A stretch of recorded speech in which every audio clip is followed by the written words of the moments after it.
Hello, everyone. Thank you so much for joining us today. My name is Urvi Bhatia, and I'll be your host for this evening.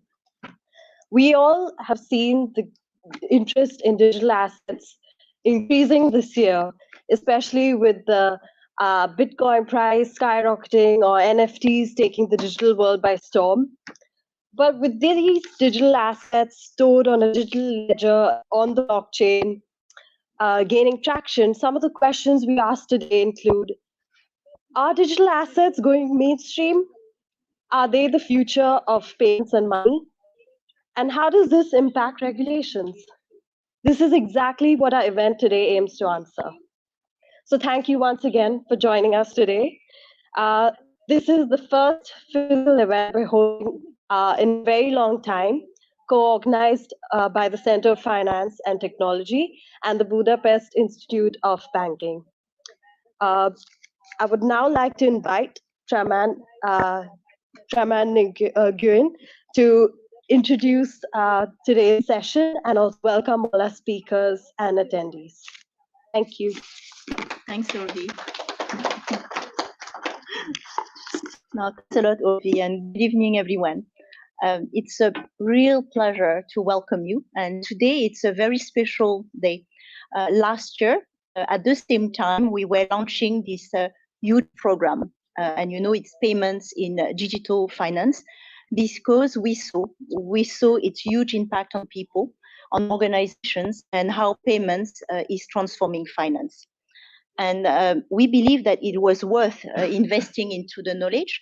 And that's why with Gergely Fabienne, the Budapest Institute of Banking, that we have the pleasure to have with us today, and CFTE, we've decided to create, in collaboration with BIB, to design a special program for finance professionals to get a comprehensive understanding of how the rise of digital currencies and the changing customer behavior drive economy.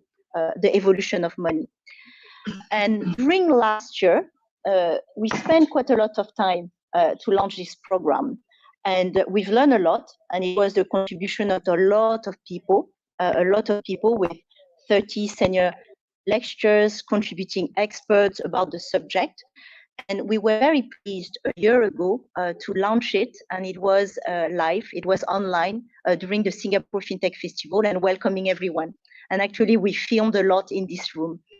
But today, 1 year after, it feels better because we can actually meet you in person, and it feels warmer because, you know, it's special. We didn't want it to last it too long to make it, only online, but have also the pleasure to welcome everyone. And of course, today after a year, we have the pleasure to have Gergely to come to London from Budapest, and he's the CEO of the Budapest Institute of Banking and Executive Director of the Central Bank of Hungary, to be with us and to share this 1 year anniversary about the launch of the program. But of course, this program wouldn't have been able if we were not having also the participation with a lot of people. And we have the pleasure also having senior lecturer Jean-Michel Gaufroy to be and joining us here in our London office. And we also have Ritesh Jain online. He couldn't be with us in London, but he's in London, but he will be online as well. And of course, I have to mention Selection Fred Barr, Michael O'Loughlin, Kim Ford, also Program Director Fabienne van der Riet and Gabor Dalnoki, who couldn't be with us in London, but worked also on this program with us. But tonight, it's also about having, a nice discussion together, because, we are, of course, you being in our London office, but you also online to discuss about digital asset. And we thought with Hui also, how don't we do this event together to discuss about all this regulation that has a big impact on digital assets and vice versa. And so we'll spend time discussing and making it also interactive. So feel free, to ask a question. But I'd like to thank the speakers joining today. and we'll have the pleasure to welcome today Andrea Dunlop, who's going to be here, also joining the session, Ritesh Jain online, Shelley Manion, Hui Nguyen Chie, co-founder, and also David Birch, who will come very shortly to join us. So thanks a lot again for being here. And without further ado, I would like also to give the floor to Gergely to come and share a few words with us. And I wish you a great evening. Thank you. So I'm going to be short. Thank you very much for coming. It's really, I think it's over 2 years ago when we had a meeting in London or an event in London with 100 people. But right now, like with this COVID situation, I'm even glad that I pass the border without any quarantine. So I'm quite happy that I'm back in London. And actually, our last physical event was in Budapest. Yes. 20 months ago, and we celebrated that 100 central bankers at the Hungarian Central Bank just finished the artificial intelligence in finance course. So this is how we started actually the cooperation, that we realized that we met CFTE, we shared the same goals, same ambitions, and we realized that for instance, for central bankers, it's not enough to study finance and economics anymore, just myself, but we need to be a sort of tech central banker. So it's a really exciting cooperation with us. And indeed, our first main project was payments. Why payments? I think we're going to talk about it. It's a very exciting topic, but for us, since we are a central bank of Hungary background institute, Central Bank of Hungary was introduced in a mandatory way the instant payment system. So this is how we started. So now in Hungary, everybody is using actually instant payment. It's a mandatory thing, and this is how we had the idea to dig into payments.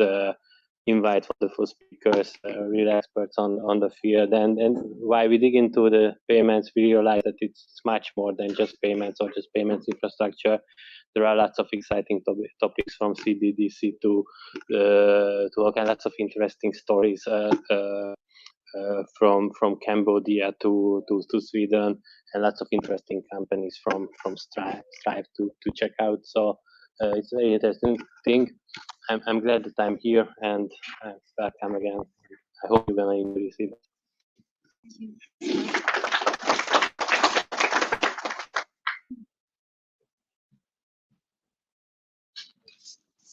Thank you, Chaman and Gergely. To help kickstart today's lineup of exciting discussions around the booming payments and digital assets space, I would like to introduce the first segment of today's event, a wrap-up of the 3 biggest developments in the payment industry, presented from the perspective of 4 industry experts. The format of this segment will be a power presentation, where each speaker will have 3 minutes and 3 slides to present what they think were the most significant developments in the payments industry in the past year. In this segment, we will have Hui Nguyen Chie, Andrea Dunlop, and Gergely Fabiad, as well as Ritesh Jain, who will be joining us virtually to share their insights. First up, I would like to have Hui Nguyen Chie, the co-founder of CFTE, to present what he thinks are the 3 biggest developments in the payments. Hui, the floor is yours.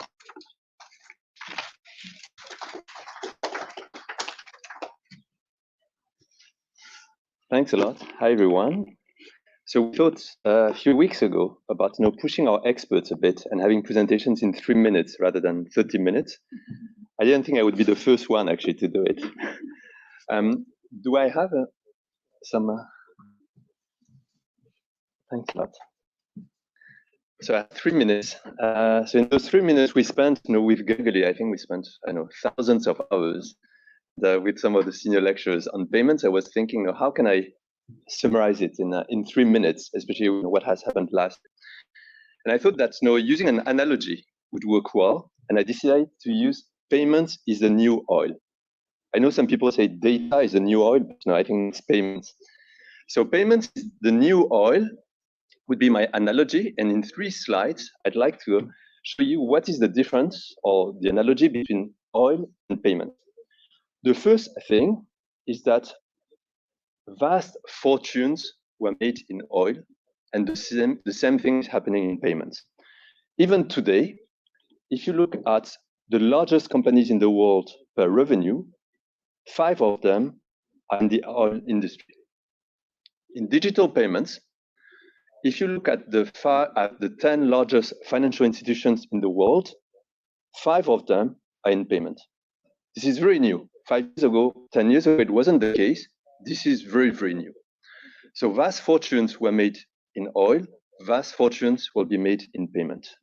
That would be my first slide. The second slide is that it took 70 years of growth of oil, which was unstoppable. From 1900 to 1970, year after year after year, the oil industry grew. This is the same thing happening in digital payments. Digital commerce actually started 20 years ago, and you see that we're really much just at the beginning. The 10th largest e-commerce market in the world, which is Spain, is only at 10%. Will we go to 100% of e-commerce or 50? I don't know, but we're still very, very far from seeing the end of digital payments. So we still have a long, long way to go. And my third slide is it's not just about digital payments, actually. When you have a new oil, and for example, in the case of car, the new oil is electricity. This is when you have huge companies being built. For example, you might know, or you might not, that Tesla, in terms of market capitalization, is bigger than the 25 largest conventional car companies combined. So payments is important. CBDC, NFT would be things that we would have to look at, but who's using that? Who's leveraging that? Those are the new Tesla in payments. So to summarize my 3 minutes, payment is new oil. Vast fortunes will be made. We're just at the beginning.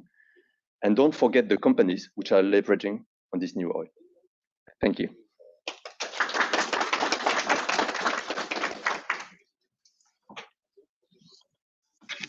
Thank you, Hui, for sharing your insights. Some very interesting points highlighted there. Next, I would like to invite Andrea Dunlop, the Managing Director at Access Pay Suite, to present her views.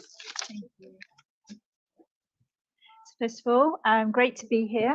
And actually, when I put these slides together, so I haven't got much on here, so you're not going to be completely wowed.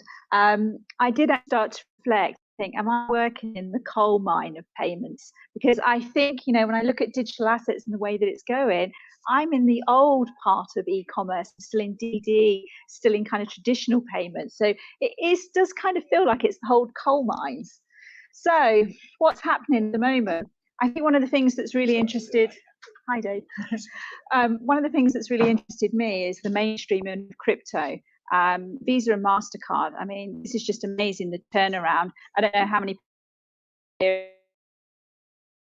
on the front line running a merchant acquiring business. I don't know how many times I was up in front of MasterCard for challenges with crypto areas. So it's really interesting now that they're starting to open up. And the bit that we don't know yet is actually whether the card schemes will move from a 4-party model to a 3-party model and go direct to merchants themselves. So I think they're going to be some of the interesting things that we're going to start to see coming out as we start to move forward. Is this moving? Sorry, I think I've gone in. It's all right. Sorry. No issues. Never give me the technology. Okay. The second one that really stood out to me, again, I guess is the Bank of England and HM Treasury actually convening a working group across the industry to start to look at potential UK digital currency backed by the pound. I think this is an interesting move. We're starting to see this obviously across many central banks across the world at the moment. And no doubt actually for the guys here from Hungary, you're probably looking at it yourselves. Interesting move and something that I think will start to come into fruition as we go forward. Clicking the right one. Sorry. It shows how long I've done all this because I can't even operate this. 2 years at home, in my own office, hardly operating anything. Okay, and this is the one that I still really can't get my head around, the whole non-fungible tokens. And interestingly, my husband has this. So he bought a non-fungible token for really old whiskey. But I'm sure many of you have seen the Bored Ape Yacht Club. What's interesting on some of these is particularly that one, I think they sold completely in one day all their non-fungible tokens. And in that one day, I think their sales are around 24 million. And now they're constantly trading those tokens on a daily basis. So I think it's a really interesting space, but more importantly, it's opened up different merchant verticals that we hadn't seen previously. So I think we will see much more of this as we move forward. Not sure yet how I can equate some of this, I think, back into the businesses that I run, but it's certainly an interesting area to start looking at and observing how they're going to move forward. So that's it for me. Thank you very much, everyone. Sorry.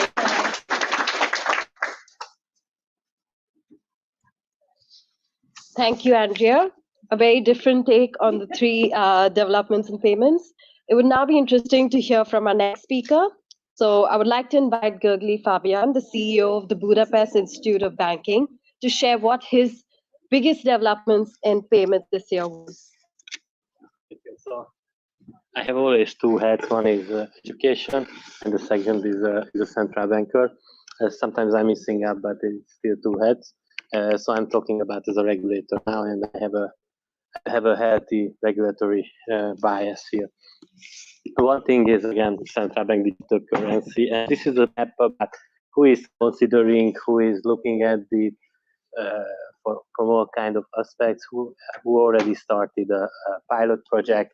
So you can see it's very colorful, but I think the main point is that everybody is dealing with this in Hungary as well. It's going to be an exciting times.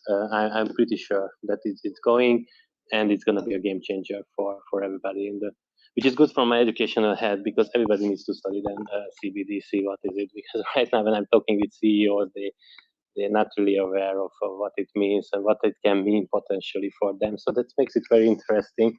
It is definitely will be a game changer. 5-10 years, I would say, rather 5 years. Second thing, again, from, as I mentioned, is instant payment is what I really believe it in. Not just an infrastructure, it's a great thing. You see Fed is starting that now, and everybody is starting, even of cross-border parts in Asia.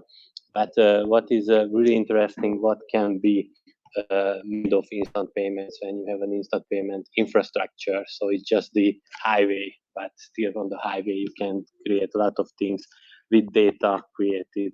So it's a huge potential, which again, it's a very interesting thing, because here two things where central bank can actually ignite innovation or drive innovation. It's a very, very interesting thing actually from a central bank point of view as well. The other, which is very interesting, very new, and it's worth looking at it.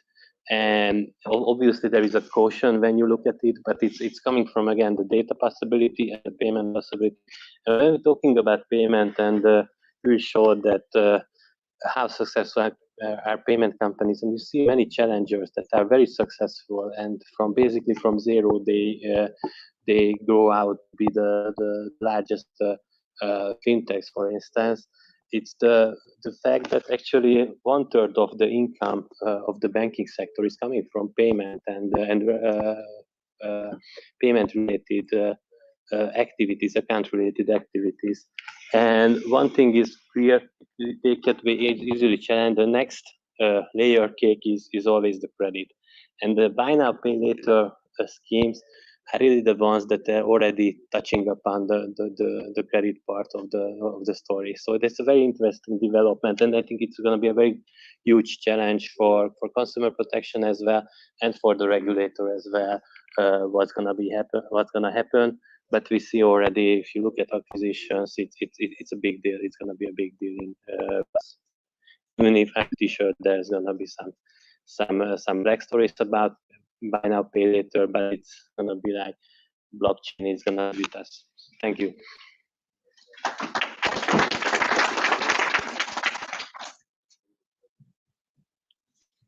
Thank you, Gurgly, for sharing your insights. A lot of new ideas and some similar themes catching on. It would now be interesting to hear what our last speaker has to share.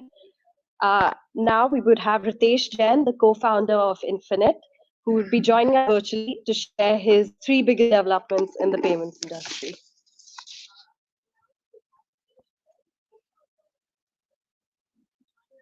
And I'm going to talk about the trends changing the face of the financial services. And if I have to pick up the 3 trends in the market, which I believe is changing the face of the financial services, and we have seen a significant growth in these sectors.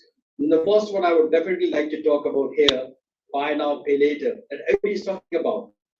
Yes, buy now, pay later. Now people say, buy now, pay later, or marry now, pay later, or shift now, pay later, or do something now and pay later. And that's what really happening across the market. Why? Because obviously it's removing the friction from the customer journey. And that's what we see through these surveys as well. The net promoter score for the buy now, pay later is far higher than credit cards or the overdraft for obvious reasons, because it's removing the friction. And that's what the adoption we have seen across the global markets. Or when we see the valuations of the companies like Afterpay, Klarna, or anybody else. But there are challenges with the buy now, pay later as well. And that's where the regulatory comes into play. So are we really removing the friction from the customer journeys and making it better for the consumers for the longer run as well? Or we are pushing them into a debt cycle because it is not easier to get into debt through the buy now, pay later. So that's used debate. We can talk about that later at some other time. So guess what? The second trend that definitely we are looking into the market at the moment is none other than the cryptocurrencies. Yes, I don't want to confuse you with the central bank digital currency. That is, yes, becoming a reality over the period of time, but there's a time yet. So we are talking about the cryptocurrency adoption. And yes, there are various reasons for the currency adoption. And the main reason is the investment. We have seen a huge FOMO in the market, or we just talk about the Bitcoin. It has gone up to 68,000 this year and come back again. And yes, not only the retail customers, but as well as the enterprises are investing into the cryptocurrencies. And not only the investment, but it is also used for the making purchases. We have seen that adoption through the various fintechs or the banks. They started accepting the cryptocurrencies as payments. So yes, that's another trend which are growing at a rapid pace in the market. Now, the contactless. Yes, we are seeing this for the last 5-6 years specifically, since the inception of Apple Pay or the other NFC payments. And it is growing at a rapid pace. One of the most popular payment method in today's time is the contactless payment. And the biggest market for this is the Asian market, especially if you talk about the UPI in India, which has changed the face of the financial services or the digital payments in India. This is one of the largest economy. And similarly with the China as well, and the other markets too. But obviously when we talk about the sizes, these are the 2 countries which leads the number or the volumes for the payments. And the transaction volumes are reaching to 2.5 trillion in 2021 itself. And yes, they are dominating the payments landscape. And there's quite a lot of innovation happening in the contactless payment space. So these are all 3 trends that I see in the current market, as well as I see them growing at a rapid pace in coming years as well.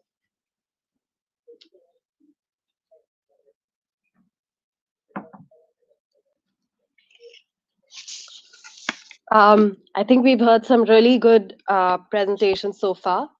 Before we move on to the next segment, I would like to invite David Birch, uh, author, advisor, and venture partner at 1414 Ventures, to also share his 3 biggest developments in the payments industry. Thanks. Sorry, I didn't read the thing about making the slides. I apologise. I didn't read. The chap can't read every email. You know what I mean? So I didn't know there was going to be a test. I just had like a quick look. So I put. So I wanted to pick 3, and I like. So how would I go about picking 3? So I wanted to pick. I didn't know who was going to be here, obviously. So I wanted to pick something to appeal to a wide demographic. So I've gone for something from the UK, something from the USA, and something from the what's that thing we used to do, the European Union. So I'll put those 3 things together. I slipped my mind already. I've already forgotten all about it.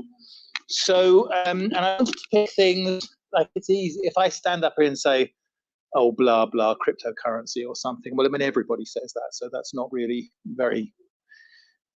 I should say that any mention I make of cryptocurrency are not financial advice, do not constitute inducements to buy any particular digital asset. Any reference to cryptocurrency is entertainment purposes only. I hope that's very clear. So I wanted to pick 3 things that you might not have noticed, that might have gone under your radar, which I think are probably, for this audience anyway, pretty significant. So if we start here in the UK, Andrea mentioned the Bank of England task force, which had its first meeting this week. So that's all sorted then. And it's basically taken care of, isn't it? So. And the Bank of England announcement about central bank digital currency, I mean, the announcement was, you know, we're going to set up a committee to investigate the feasibility of creating a study group to look into the possibilities of assessing some of the options that become part of a spectrum of possibilities for later consideration.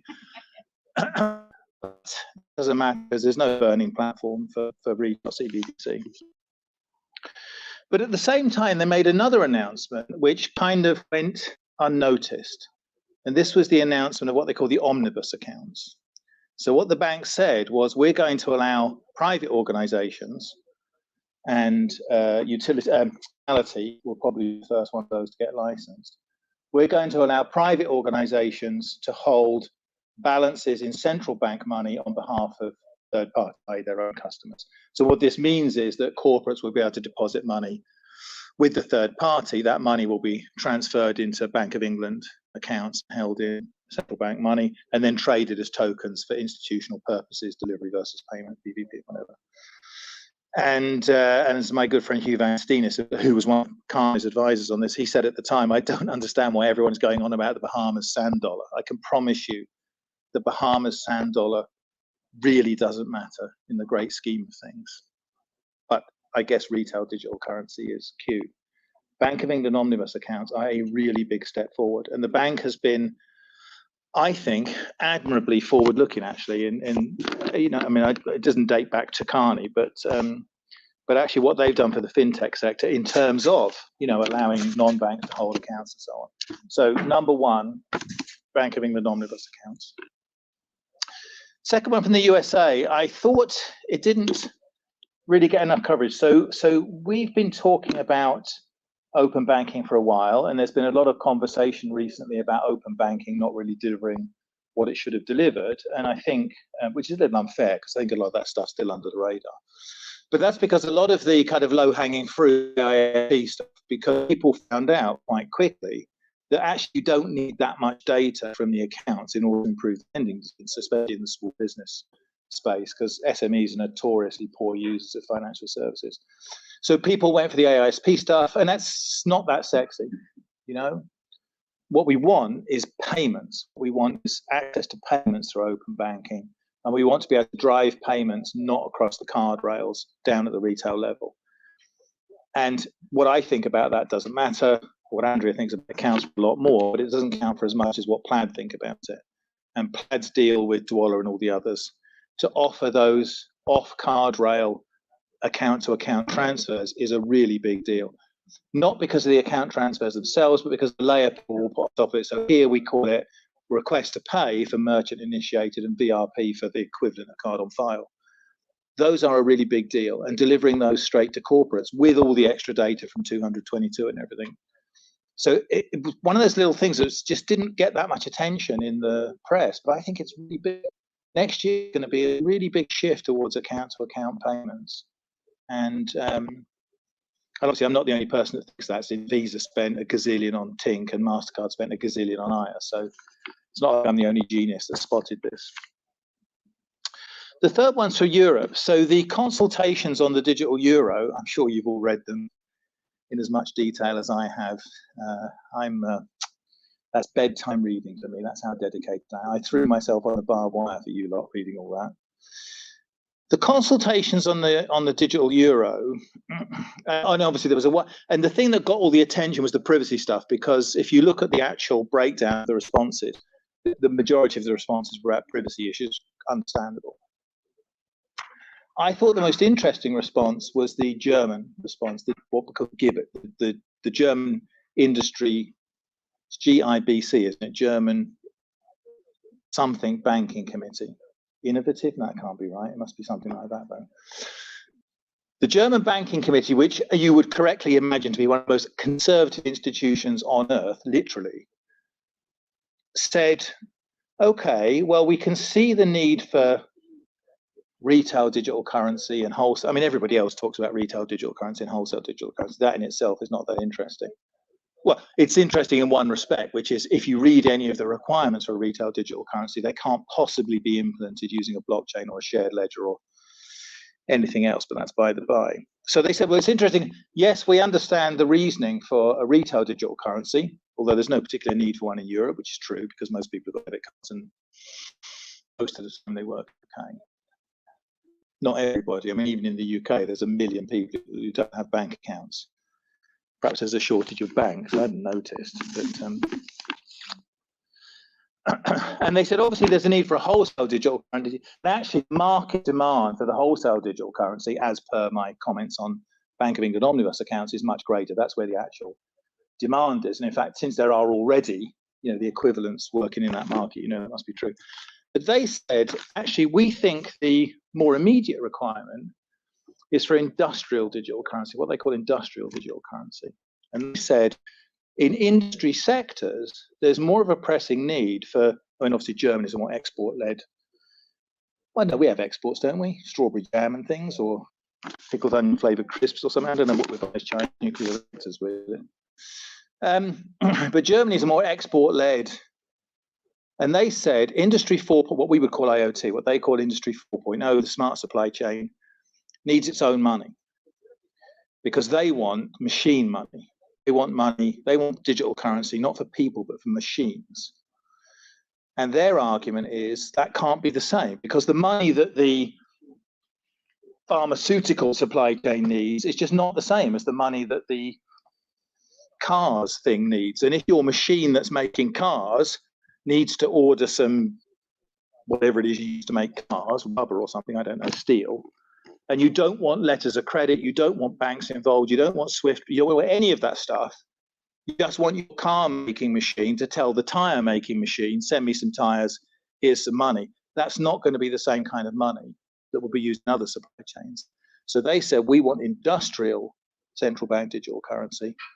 And the more I think, every time I read it, I kept thinking, the more I think about it, the more I realize they're right.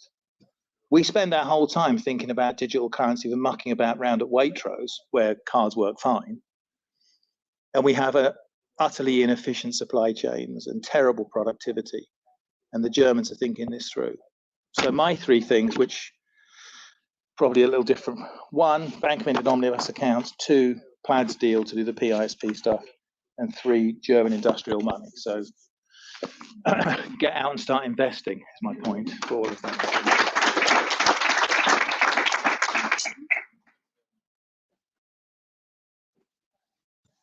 Thank you, everyone, for sharing your perspective on what were the 3 biggest developments in the payments industry this past year.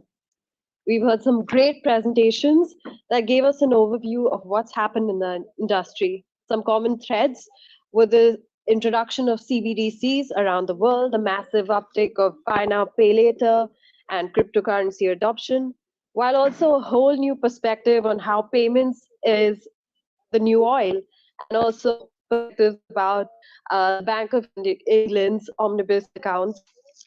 So as we get closer to next year, it's great to look back on what's happened, to see what's gotten us to where we are today, to have a better understanding on where we'll go next. So thank you, Hui, Andrea, Gurgly, Ritesh, and David as well for joining us for this segment. Without further ado, I would now like to begin the second segment of today's event. In this segment, we'll have a thought-provoking fireside chat with Shelley Mannion, the Chief Product Officer of Verisat, and Hui Nguyen Tru, the co-founder of CFTE. The theme of the fireside chat will focus on the question, can we think of digital assets as digitized assets? Before yielding the stage to Hui and Shelley, I would like to remind the audience that there will be a Q&A session after the fireside chat where Hui and Shelley will answer your questions. So for those joining us online, don't hesitate to ask your questions throughout the session using the Q&A function on Zoom. And also for the audience in the room, we'll take questions live after the fireside chat. I would now like to invite Hui and Shelley to join us on the stage.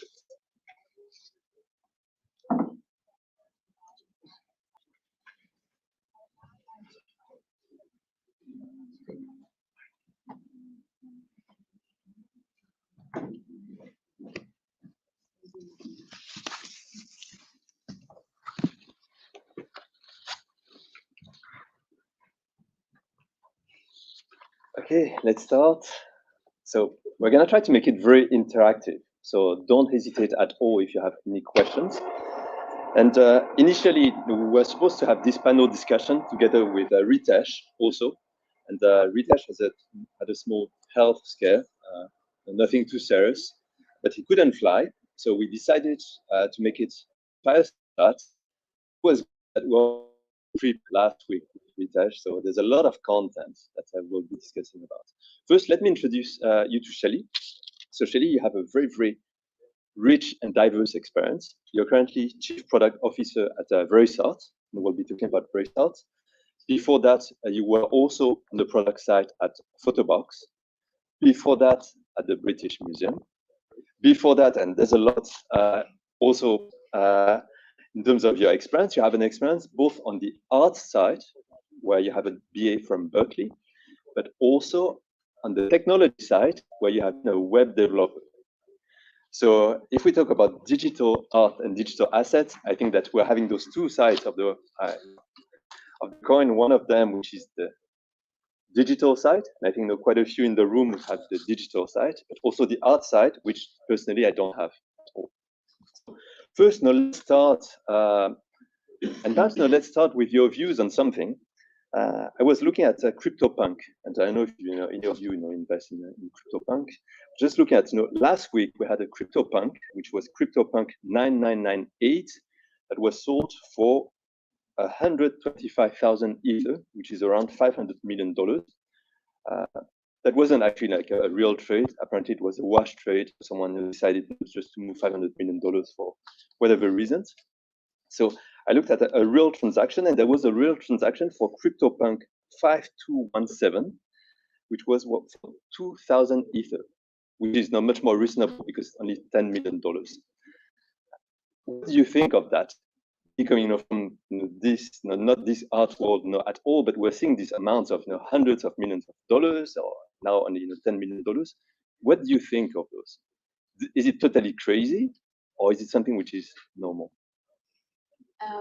I guess are you asking also about the kind of the difference in price between them? In other words, kind of what accounts for that, which is also interesting, right? And largely is accounted for by the rarity traits associated with different CryptoPunks. So do I think it's crazy? I don't know. Time will tell, really. Whether those assets hold their value or not. I definitely think that things will change pretty dramatically over time. It's so early. I mean, one of the interesting stats that I think that helped me to kind of understand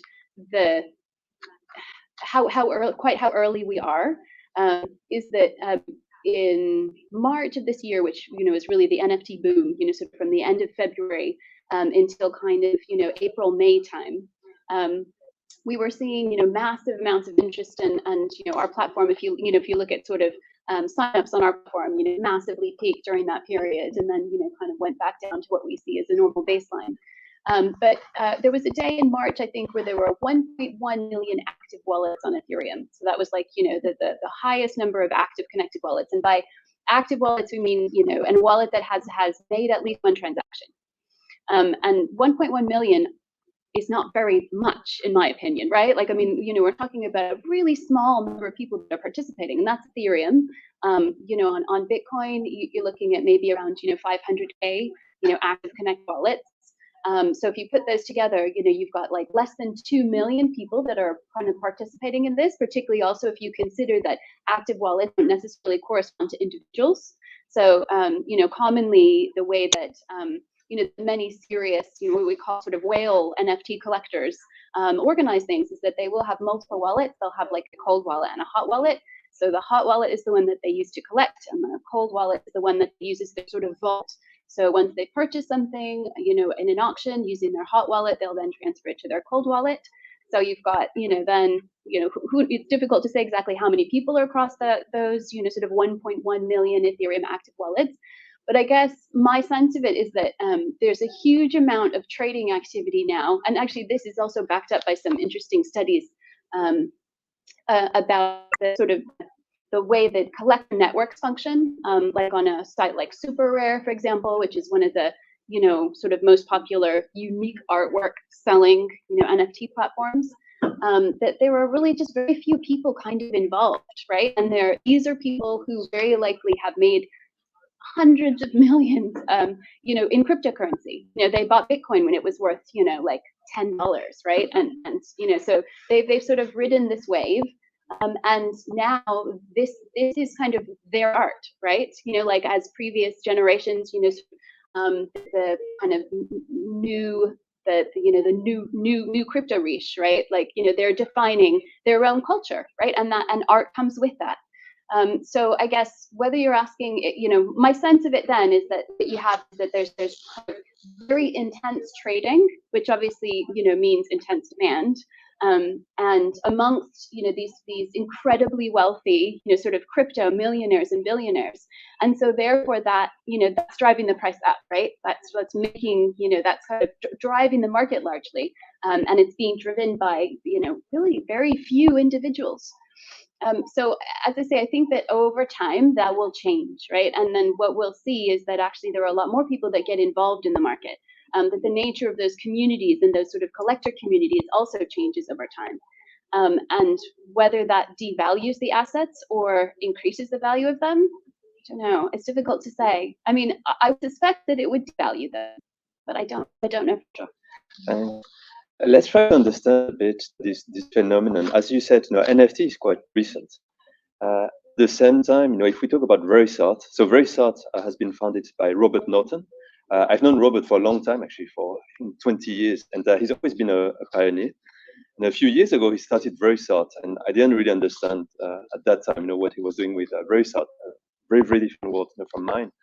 And suddenly, I see him on Bloomberg talking about all of this. And so, tell us, what is Verisart, and with this whole trend of NFT, how is it linked to NFT? Yeah, interesting question. So. It's funny, I sometimes refer to Verisart as a sort of an old startup. So we were founded in 2015. And in 2015, I think, Robert sort of was a bit visionary. So he kind of anticipated this idea of a digital representation or a digital record that represented an artwork that would be able to be transacted, right? Gee, that sounds a lot like NFTs. So in other words, I think that if the NFT standard had existed in 2015, right, that's how Robert would have architected the platform that is now, Verisart's sort of certification and minting platform. However, NFTs didn't exist at that time. And so we built something which was on the Bitcoin blockchain, which effectively, registered these, digital certificates that represented artworks and allowed them to be transferred. he was also, effectively digitizing a process, an analog process, which had a lot of inefficiencies built into it. The certificate of authenticity that you receive when you purchase a work is typically a piece of paper. But it also represents kind of the deed of ownership of that artwork. And obviously, when that artwork is sold or passed on, if the certificate of authenticity doesn't accompany it, then it devalues it in some way, right? So the certificate of authenticity is quite crucial in terms of maintaining and enhancing the value of that item over time. And so Robert's idea was, wow, this is right for digitization, right? And not only that, but the blockchain is like a perfect fit for this technology, because obviously once that record is sort of registered on the blockchain, all those transactions then are sort of permanent and immutable and transparent, right? Which is something really that the art world needs, and which obviously is impossible to achieve with a piece of paper.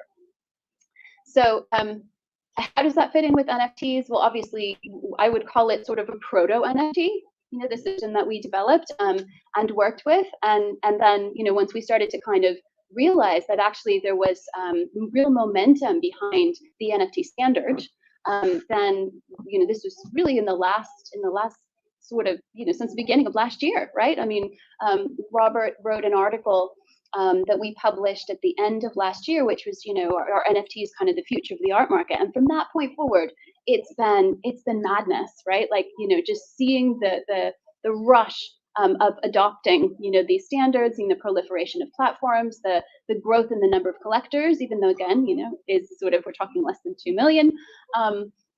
But what that has meant for us really is that we've moved forward technically, right? Like we've had to re-architect our platform, and what we're considering are a couple of things. Like in the first instance, we began minting, so we launched our new minting platform yesterday. So we're now minting NFTs that are automatically certified by us, and I think one of the challenges we've had, I guess maybe the common misunderstandings, it seems like, within the sort of NFT space or blockchain space is that somehow the NFT itself is proof of provenance, which obviously it's not. In other words, I find it strange that people who really do know a lot about the blockchain and even who work in the space, like it's an accurate record of whatever goes in. So if you put inaccurate information in, then all you get is a continued record of inaccurate information, right? Like what needs, I think, more attention is the point of origin. What happens at the point that information goes into the blockchain, right? And oftentimes that's going from a sort of centralized system, and then suddenly it's like, oh, this whole thing is supposed to be decentralized, when actually, yeah. So yeah, what the Veristar certificates effectively do, because we verify the identity of artists, right? So using kind of standard KYC sort of technique, we check a government ID and we do our own due diligence to try and understand if that artist is really who they say they are at the point at which they certify their work. So then what it effectively does is it plugs a hole, right?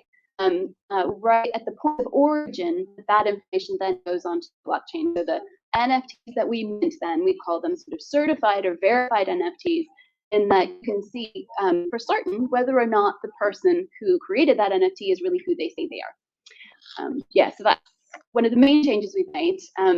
There's a whole other side to this, which is using NFTs to represent physical things. And so that's the other part of our business. Like I say, in 2015, we started out certifying physical works, and over time, moved to digital. But anyway, that's another interesting question. And in terms of your background, so you come from the world of, let's call that traditional art. Now you're in the world of digital art. What's the difference? Ooh, that's an interesting question. And to be honest, I think it's a question which I'm not going to say it's becoming less and less relevant, but I think for me, one of the most exciting and interesting things about kind of what NFTs have brought is that it's fundamentally category challenging. That it really does mean that there's this sort of increasing oscillation on the part of digital, and physical creators, moving back and forth between those two worlds, between associating, physical things with NFTs. So in other words, there's an interesting project from Damien Hirst, where in fact one of my colleagues participated in this and actually did really well. So you participated in a raffle in order to try and get a digital NFT, and if you were lucky enough to win the raffle and purchase one for sort of $2,000, you need to make a decision. I think in like 6 months' time, you hold on to it. You need to make a decision in 6 months' time. Are you going to burn that NFT and get a print, or are you going to hold, right, and continue hoping that the value of your digital NFT will increase? So you have a choice at that time. So burning is the equivalent of like deleting or sort of trashing your NFT, right? So super interesting questions about this sort of interesting blend of digital and physical. I'm not sure if that answers your question. So we're starting to converge. I think so. I mean, certainly, what we've seen is a lot of interest on the part of physical artists in NFTs, right? And I think that there are those who have always been at that intersection. So another artist that we have worked with and through a collaboration with Super Rare, so we dropped their kind of Genesis NFT back in April time, is Universal Everything. So they're a really interesting sort of artist collective, and what they do has always been physical and digital, right? So these kind of immersive installations that you sometimes see, or participatory sort of art installations, exhibitions, and experiences. And I think it's really, I'm finding it quite inspiring to see how those artists who really, in a sense, understand digital have taken to this new medium. And for them, I mean, when I say medium, again, this is where the language and the sort of, I think the vocabulary kind of fails us, because an NFT isn't really a medium, right? It's a deed of ownership. Like that is what it is, right? I mean, the medium is whatever you created, the asset, which is pointed to by the NFT, right? So it'll be a .mov file, or be a JPEG or something like that. I mean, technically that's the medium. Images or film or animation or whatever. So even the language here is super challenging and evolving. But yeah. Actually, let me take some questions from either the room or on the internet. Yes. I think my experience, but from what I see, the transaction costs are quite high for these NFTs, and I thought the whole point of cryptocurrency was to run.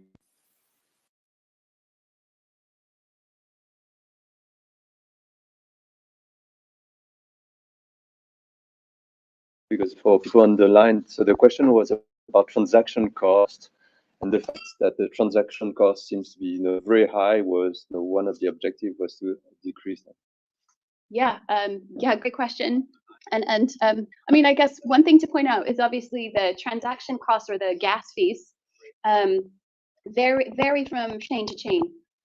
So the gas costs on Ethereum right now, which have dramatically increased like in the past few days, right? I mean, we launched our minting service yesterday, and someone came on and they were like, oh, I want to make a custom contract. It costs $2,000, right? Which could completely put them off. They decided to use our contract versus their contract, so it meant that they paid $90 or something like that to mint an individual NFT rather than first create their own custom contract. So on Ethereum, the costs are very high, and it's a real challenge. Like we talked about friction, earlier, with the buy now, pay later sort of thing.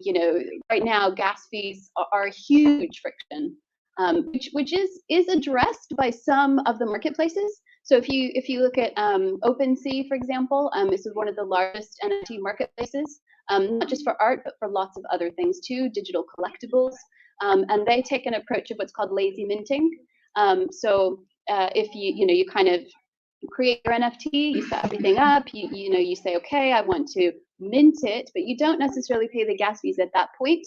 The gas fees are paid by the collector at the point of purchase, right? So that's one of the ways in which certain platforms are addressing that, and those platforms are more popular with creators for that reason, because they don't have to pay upfront. As I said, it varies from chain to chain. So gas fees on Ethereum are very high, but there's now a whole proliferation of what are called EVM sidechain, so Ethereum virtual machines. It means they're basically compatible with the same standards that run on Ethereum. However, the gas fees are nominal. So the one that, it seems to be getting quite a bit of traction at the moment is called Polygon. That's one of the ones that we're kind of interested in, will support.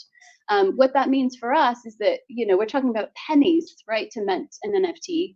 And what it means for us, looking at it like from a product point of view, is that we can then offer as part of our, $20 a month, sort of SaaS plan, for artists, free minting of NFTs, we can subsidize that, right, for them up to a certain point through the subscription plan.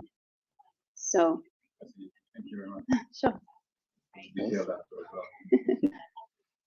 Any other question from yes, Dave? From the outside, I know the art market is ripe with this anyway, but my broad assumption is that most of the NFT trading is some combination of money laundering and tax evasion. It's not a real market.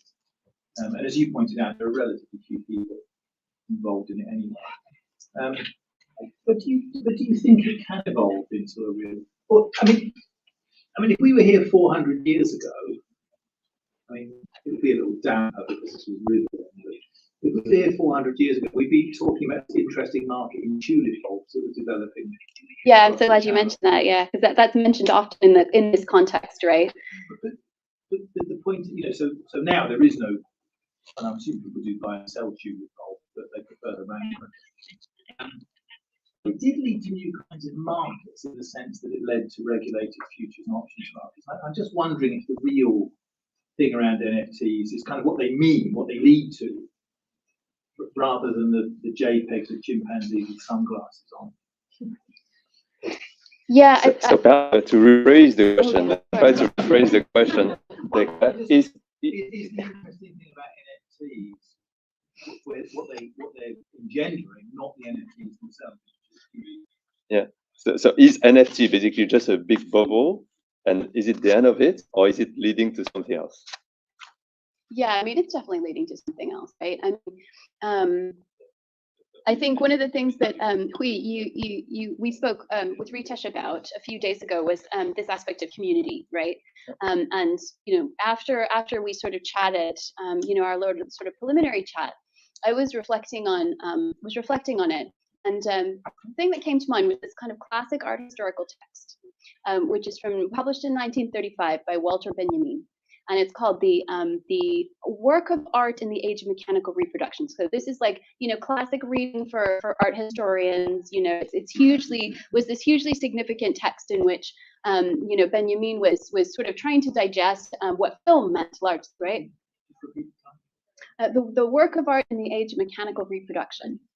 So classic essay, which again is sort of oft debated, lots of different commentaries on it. But as I say, what he was trying to digest and sort of understand is what is the implication of film in particular, and other sort of reproductive, sort of the reproduction techniques and on a work of art, right? And how does that change? If you look at it from the point of view reception theory, how does your experience of of a work of art when you go to a museum and you see the original versus kind of viewing a copy of it, right? And now obviously it's a digital copy. So it's super interesting questions about the way in which that has an impact on you kind of as a viewer.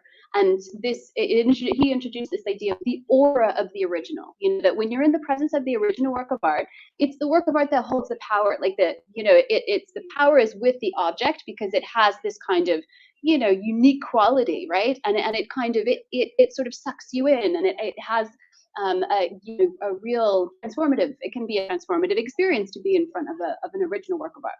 Whereas if you're in a film theater, cinema, sitting with lots and lots of other people watching a film, that the center of power sort of shifted, and in a sense there's sort of greater I guess power or value within the sort of that communal experience, and it sort of things shift around a little bit, right? And for me, I think I'm super intrigued by how NFTs, and particularly what I would call community NFTs, right? Like the kind you described, like the Bored Ape Yacht Club, or CryptoPunks, or the original sort of one was CryptoKitties, right? That they really are these communities of sort of people, and getting and purchasing one of those is really like entering community, right? And so it's kind of less about the thing, right? And it's certainly less about the aesthetics of the thing, and it's more about what that provides you as a member of that club, if you see what I mean, or a member of that community.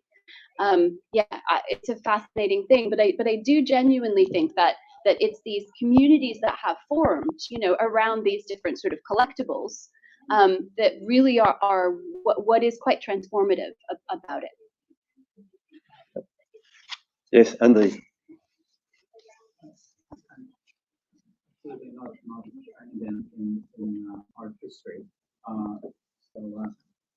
But I can help it when I go to a museum with a large enough collection to notice over time that art is created by those who can paper it.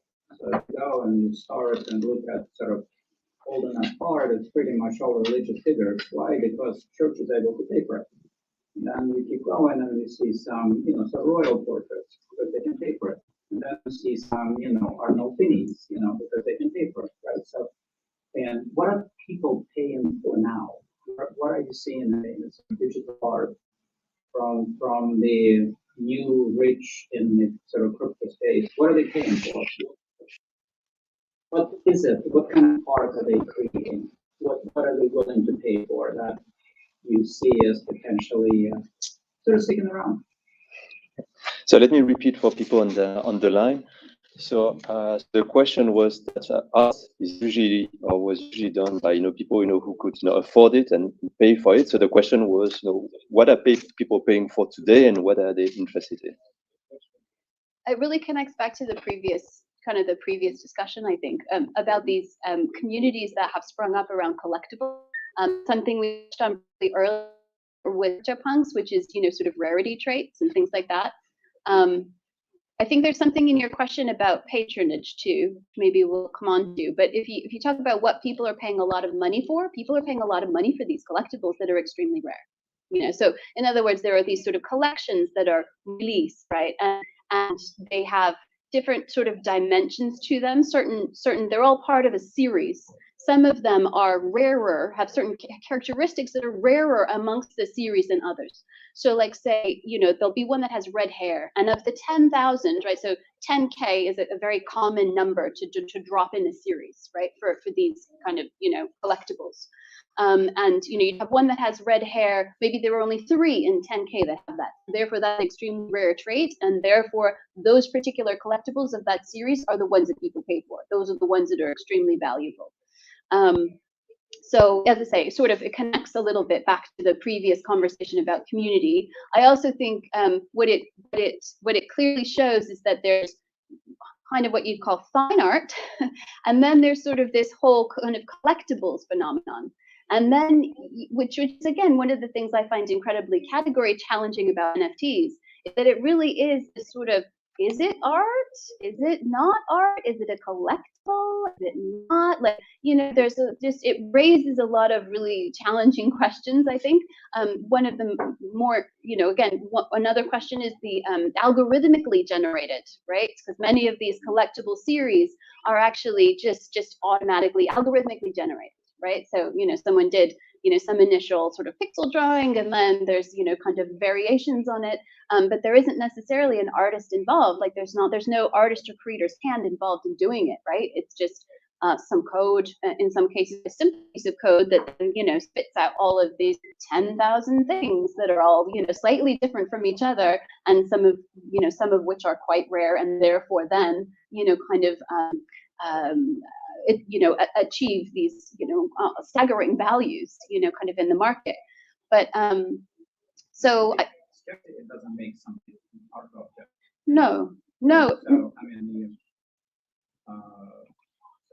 you're absolutely correct. So are you seeing actual art objects that are arising in this space? Yeah, exactly. So if we set aside now, I guess my point is kind of just, if you're asking what are people paying for, all the the activity in terms of trading is happening for the most part in this sort of collectibles area, just to be clear. Then there is, again, we're looking at sort of fine art. And if you look at sites like Super Rare and Foundation, for example, that have been curated, so they're gated communities, right? They kind of have this long waiting list of artists who want to get in, and they're very, very selective about the artists who they do onto the platforms. And those artists on Super Rare, as the name suggests, right, they only do one of ones. So there aren't these sort of, editions or series, or, there's no 10K on Super Rare. There's only one of ones, right? So unique works. And those are definitely more what I would call fine art, in that kind of classic sense, in that it is, it is unique. Therefore, the prices are generally quite high. But yeah, I mean, there is absolutely that market, but it's much smaller because of the fact that most people are buying those and holding them. In other words, there's a whole different mentality of the people who are collecting those pieces. There are arguably different sort of, segments of the collector, right, community. So you have those who are sort of collecting and trading quite opportunistically in these sort of large batches or series of collectibles, and then you've got those who are kind of looking at it much more from a long-term perspective, and who are collecting and building really phenomenal sort of collections of NFTs and art, largely unique pieces, by kind of well-known artists, or artists who, even if they're just establishing themselves in the sort of digital space or in the NFT space, have certain characteristics that suggest that the work is likely to maintain value over time. So what's displayed there, for example? And picture the amount of what's there.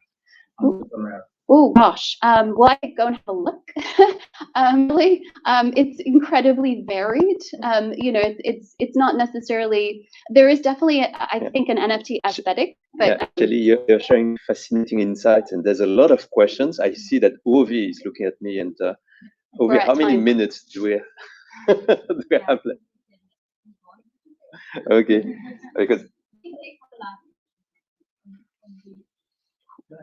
Well, first of all, thank you for that interesting talk about NFTs. People talk such guff, but that was really fascinating. Thank you. I just can't let go of what you said about the reproduction, and I just Googled it to see. There was a Van Gogh exhibition, I think it was 2 years ago, over at Bishopsgate. And what they've done is they've got these 3D scanners. And they scan. Do you see this? And was this sort of the immersive one, where you sort of project onto the walls? Is that right? Or they made these exact copies using this 3D scanning and 3D printing technology. So they absolutely exact copies. But you could touch them. And so it was much better than seeing the originals, because when you go to see I've only been to Amsterdam. When you see the originals, you can admire them. Being able to touch them, feel the thickness of the texture of the canvas. So it's not obvious to me that the original is always the best. It sticks in my mind that in that particular case, I would have much rather had one of those copies. Yeah, and as someone who's worked in art and tech for my entire career, I completely agree with you. I've always felt that that technology can potentially mediate art in a way that enriches your experience and enhances it. So it deepens your experience of it. There are really two questions I'd love to ask you. The first one is business model, because we're talking about something which is totally different. So how does it change digital assets? How does it change business model? So the business model in terms of the industry in itself, how does it change the way that we make money in the industry? Oh my gosh, that's a really tough question. How does it change? Which industry are we talking about? Are we talking about art? The art business. Exactly. How does it? Because it seems to be very different. It seems to be very different if you are an artist. For example, the way you're being paid seems to be. Yeah. So why don't we talk about it from the artist perspective? Because if you think about it, what is arguably again quite groundbreaking about and sort of different about what the NFT standard potentially provides, and its kind of accompanying standards, is the opportunity for artists for the first time to receive royalties, automatically receive royalties on a second sale, right? Because that has been kind of the holy grail, in the art world for a very long time. Artists have been really challenged, and obviously the art world has, very much constrained and mediated, by galleries and sort of, by dealers and, by other people, other middlemen, I guess, who, sit in between the creator and the collector. Whereas now there's much more direct connection and relationship between the creator and the collector. And there is this promise, although as yet not realized, even though there's a lot of, I would say, hot air out there about secondary, royalties on secondary sales and how they work. And, when I look at our kind of competitors' websites and, they talk about, cross-platform royalties, and it's kind of, this promise. But to be fair, royalties are kind of quite immature at the moment.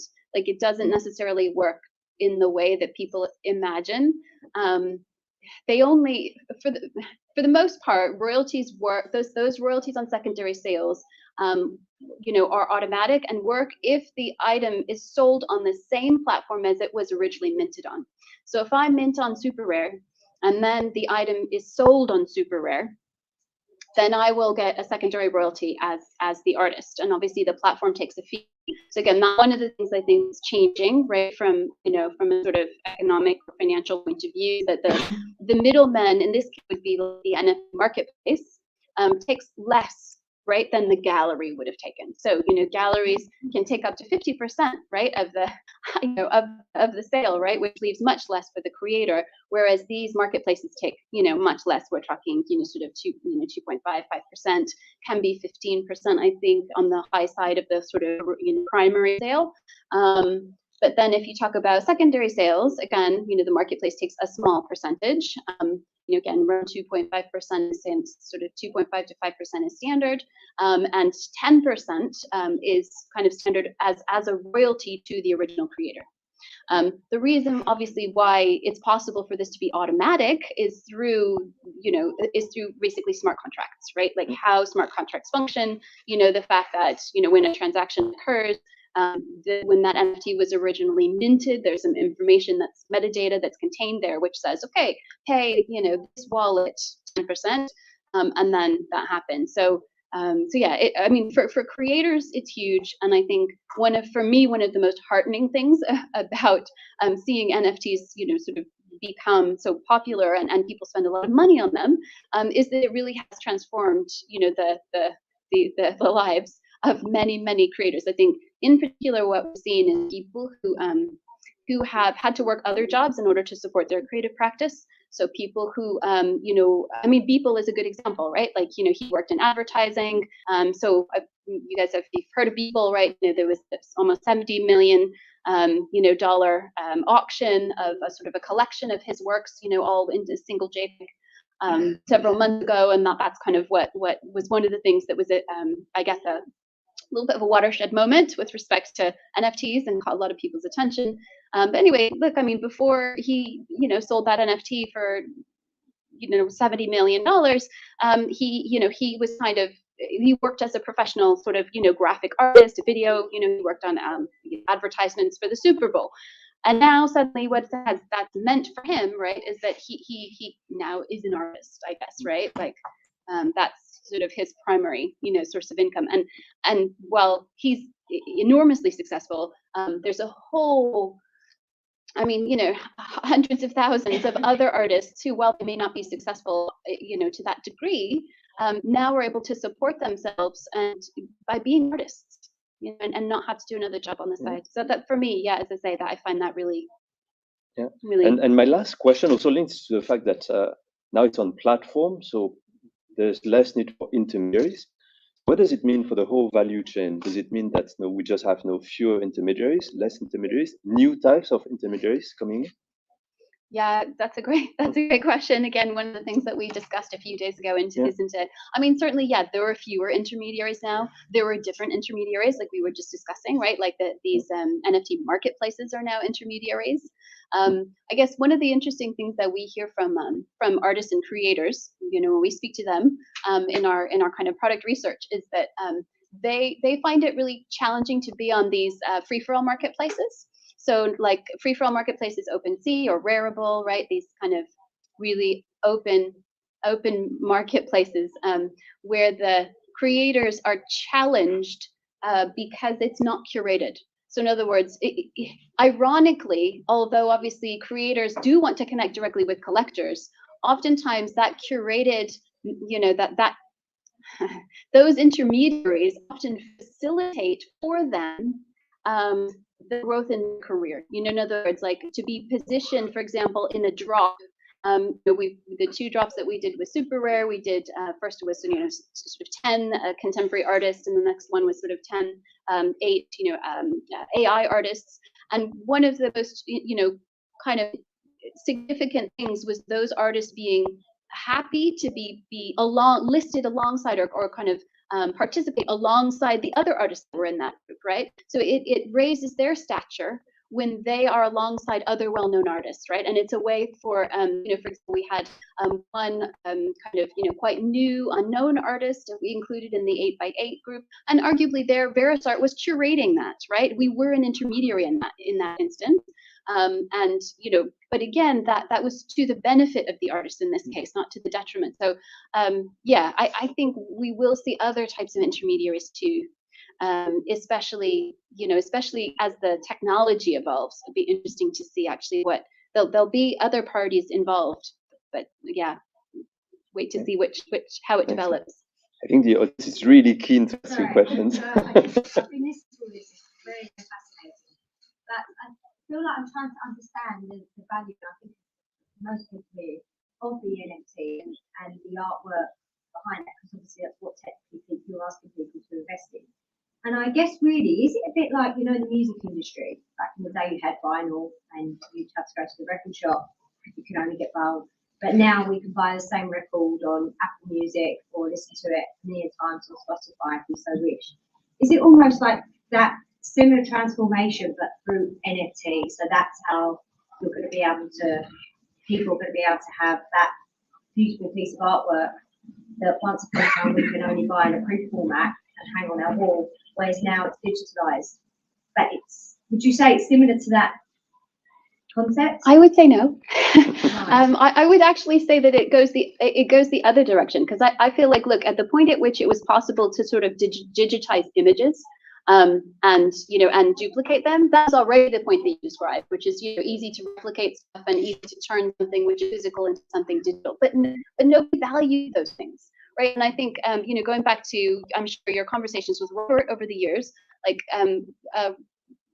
Robert founded, worked as the sort of founding CEO of Saatchi Art, and subsequently founded a company called Sedition, but both of which were sort of pioneering sort of e-commerce art businesses. And in both those instances, right, it was about selling the digital art, right? The equivalent of what you described of like, Saatchi Art was like, okay, you go to, just like you go to iTunes or whatever, and you can download, the digital version of the song you like.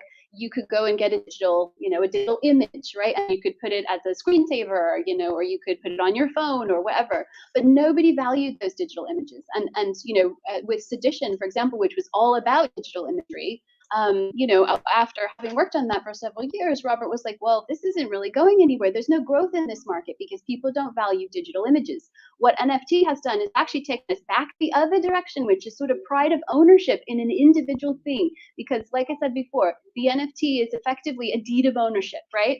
I mean, if you think about it, like it's a little bit like the land registry, to a degree, right? Because what it means then is that you have that NFT is arguably something that, again, we or the community has accepted as you own this thing, right? And because people recognize that, it's that there could be 1,000,000 copies of that same image, right? That you have an NFT for, but you have have the NFT for it, technically means that you own it, right? And therefore you have some privileges over it that others don't have.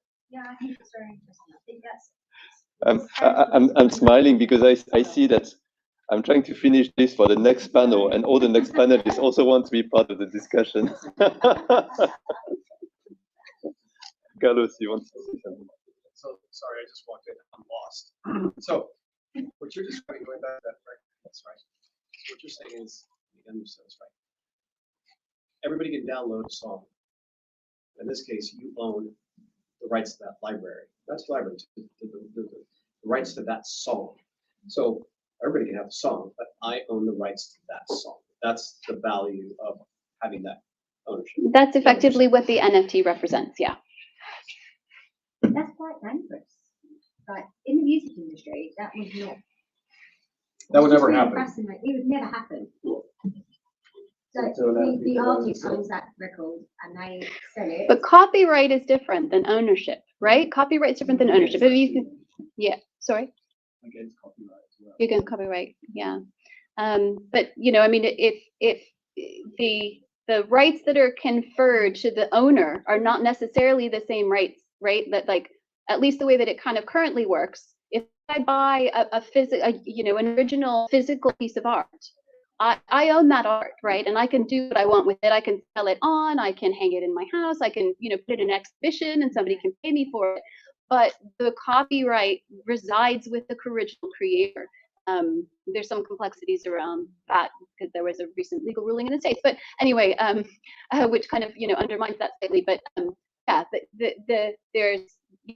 there's nuance there, right? With regard to who owns the rights to do what with it. And in some cases, what you find is that, and I think what we'll see with NFT creators is they'll be increasingly sophisticated, right, about how they how rights are articulated within an NFT, because it is possible, right? I mean, it's just metadata, and now you see some of the some of the more like some of these platforms. A couple of them would be like Monograph is a good one.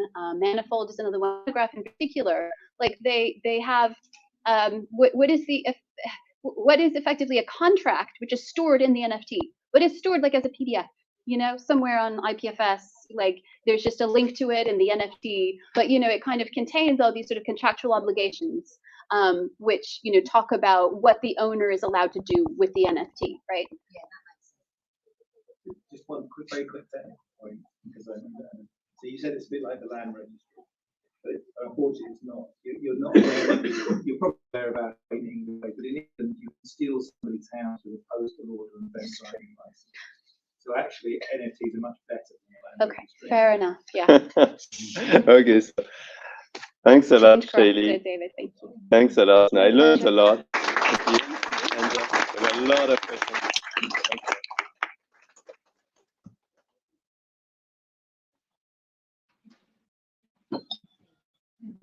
Thank you, Hui and Shelley, for an amazing discussion. I think your conversation really helped bring light to the digital art world and how the traditional art world is kind of evolving to the digital space. And thank you so much for the audience for engaging with the topic as well. Now, without further ado, I would like to move on to the last segment of today's event. This will involve a panel discussion on the principles of regulation in digital assets. This segment will be moderated by Carlos Figueiredo, the founder and CEO of OpenVector, and we'll dive into a discussion with Andrea Dunlop, the managing director of Access Space Suite, and David Birch, author, advisor, and venture partner at 1414 Ventures. I invite Andrea, David, and Carlos to take the stage.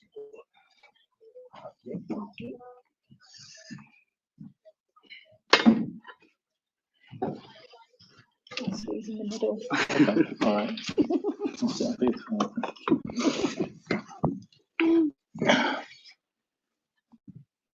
Well, hi.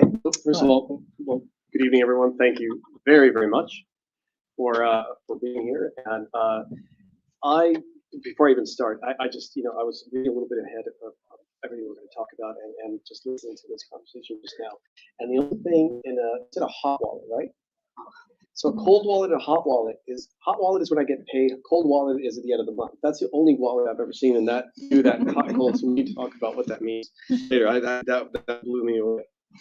So we're going to talk today about regulations in digital assets. So the world of digital assets has brought an entire set of new terms into an already acronym and definition-filled world, which has exploded in just the last few years. So terms like cryptocurrency, coins, tokens, things that we've been talking about today, CBDCs, stable coins, tokenized assets are just an example of the many terms that are now part of our daily lives, right? So these, like other mainstream financial products, are underpinned by regulation. So I come from an open banking world. I thought we were at the tip of innovation. This just blew me away. So it's fantastic. But what does this mean to businesses and the consumers? So we really need to, that's the focus of what we're going to try to do today. So to make sense of all of this, I'm joined by these experts. I would not want to waste time, and you guys have an amazing background that I think a lot of you have already been introduced. There's so many things to say. I'd just like to jump literally right into the questions here because I know we're limited in time. But there was an article published today stating that JP Morgan believes that 160 billion pounds would be saved by corporates with the implementation of CBDCs. I don't know if you've seen that today. That was from a consultancy, wasn't it? I think these are just marketing things. You're not supposed to take them seriously. I think you never take any of that seriously. It's a $23 trillion market. Whether you're going to save 100 billion or 150 billion, it's inconsequential. Yeah. So while that sounds like good news, what are the challenges of running a business and trying to understand these regulations? Oh my God. Yeah. I mean, I started on this path probably about 2013, 2014. And, you know, there's so many gray areas. It's about building out talented teams, getting people to try and understand it. So your legal department, your compliance department, I mean, it's what you need to be able to support anything kind of in the crypto space. But then on top of that, you've not just got the regulators to deal with, you know, you've also got card schemes and any other kind of scheme that you're having to navigate. And they're also not clear. So actually, I was speaking to Irina earlier about this, and we were reflecting on, I won't say which card scheme it was, but probably, and I was asking if it was still happening, because I'm not actually in that space anymore. But about 3 years ago, one of the card schemes insisted that you had to have a legal opinion on the merchant that was coming into you and the countries that they were operating in. And every single country they operated in, and it needed to be a local opinion. It couldn't be just that you would get legal advice here in the UK. You needed a local lawyer on the ground that would give you an opinion about what that business was doing in that particular country. So it is a complex environment. And as we all know, you know, if you speak from one lawyer to another, you know, you'll never get the same opinion. And then the card schemes then need to interpret that, and the regulators need to interpret that. So it's very opaque. I don't think it's moved on much. I still think it's pretty much still the Wild West.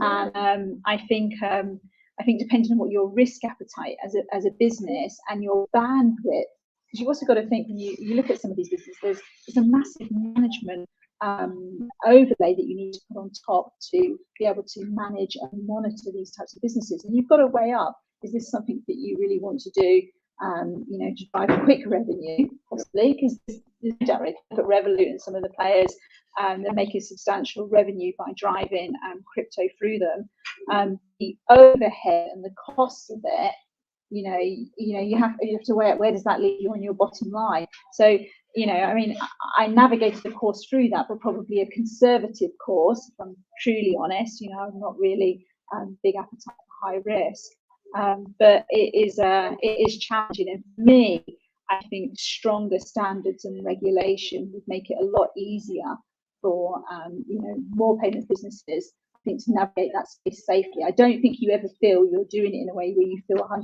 comfortable. I think that's the challenge in the space at the moment. And I don't think that's changed. I mean, unless anyone here has seen it different, I still think, and I think if anyone was to lift the lid on some of the companies that are doing it, and they were to be truly honest, I cannot believe there isn't areas of that that's keeping them up at night. There must be. Absolutely. Yeah. What do you think, David? Well, I mean, what businesses want, generally speaking, is certainty. You know, it's something that's high level, but to some extent, it doesn't matter what the rules are, as long as there are some rules and everybody knows what there are. You don't want to piss away all of your startup money on lawyers. And no, it's been done. It's been done. So what businesses want is certainty, and there are different components to that, which of course, come in from sort of different directions. So on the asset, I mean, the fuss over the last couple of days has been about stable coins and the US Treasury comments about stable coins. So on the sort of asset side, I guess you could sort of broadly say there are sort of three kind of categories where we would need, so you have things that only have intrinsic value, like how you to regulate algorithmically controlled. I mean, the original meaning of stablecoin, actually, stablecoin's a perverted term, but and then there are things where there are actual assets involved, and how do you regulate the links to the assets and so on. And I think in the latter, which is kind of where the CBDC, the digital currency space is, and things like that. Actually, in Europe, I think we have kind of the outlines of that. So a lot of conversation tends to focus on the US, which has a much more sort of shambolic payment infrastructure, and there is nobody in charge of payments, and there is nobody responsible for sorting the whole thing out. They don't have the concept of an electronic money institution or a payment institution or anything other than banks, basically. And I think probably the way forward is to, certainly on the digital currency side, is to create regulated institutions which do that, and then let anybody apply for the licenses. I mean, it could be the bank, it could be the telco, it could be big retailers, anybody. Just let them apply for the license, which allows them to load people's wallets, basically. Yeah. So I think you can sort of see on that the kind of outlines of it. I think personally, where the biggest problem lies, and most compliance goes, is actually on the KYC and AML stuff. Yeah. And that's not particular to the crypto world, although it is interesting. AML has been extended much more deeply into the art world. So it's not particular to the crypto world, but it causes particular problems for the crypto world, because the kind of, that sort of, build things quickly and let it sort of sort itself out doesn't wash with the AML regulators. So there, I think we need a much more infrastructural, and I'm going to say this because it's all about digital identity. In fact, we don't have that infrastructure that we need. So I mean, so rather than fiddle about with what I would rather do is say, look, we need a better infrastructure around certain things. Identity is one of them. And then we can apply it into the crypto space rather than construct something specific to crypto. I prefer a more general solution. Don't you think the issue with the crypto area is it's really where crypto hits fiat is where the challenge is? Actually, crypto to crypto actually works. It's crypto to fiat where the rubber really hits that's the choke point. It is, but I don't think that can stay the same forever, because otherwise, everybody that didn't want to pay taxes or whatever would just move everything into crypto, which they'll probably do anyway. So unless there's some way of regulating that, you'll end up with a horribly kind of, and as you pointed out at the beginning, and actually all of the studies are unequivocal about this, the market is actually tiny. I mean, the number of people that control those markets are really very small. I mean, I can't remember the numbers off the top of my head, but I mean, don't most of the Bitcoins belong to 12 people or something like that? I don't remember the exact number, but so those kind of things, like, you're absolutely right. I mean, that's where the problem is right now, but I just feel we need a better, more sort of general solution.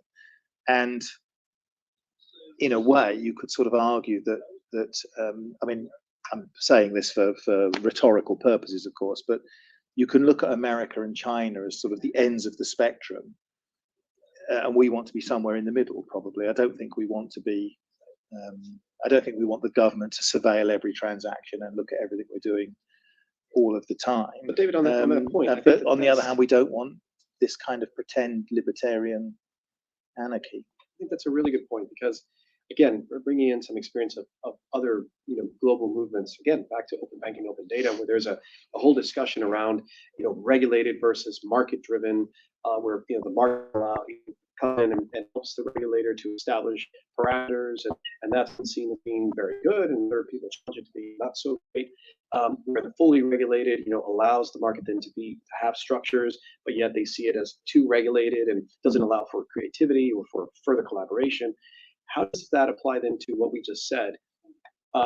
Should there be a market-driven approach or a market collaboration to help with regulation? I don't know what you think. I think in retrospect, I mean, if you use open banking as the template, I mean, if we look back sort of 4 or 5, I mean, I understand why people said, and I probably agreed with it at the time, which is, let's not regulate too much. Let's let's just have these basic and let innovation flourish and all that sort of thing. Actually, that probably wasn't the best idea because we ended up with too many different, and then you have to have these extra layers on top to interface. And could you do the same thing with data, with digital assets? Could you have that market approach to help the regulator where they just don't seem to be able to regulate quick enough?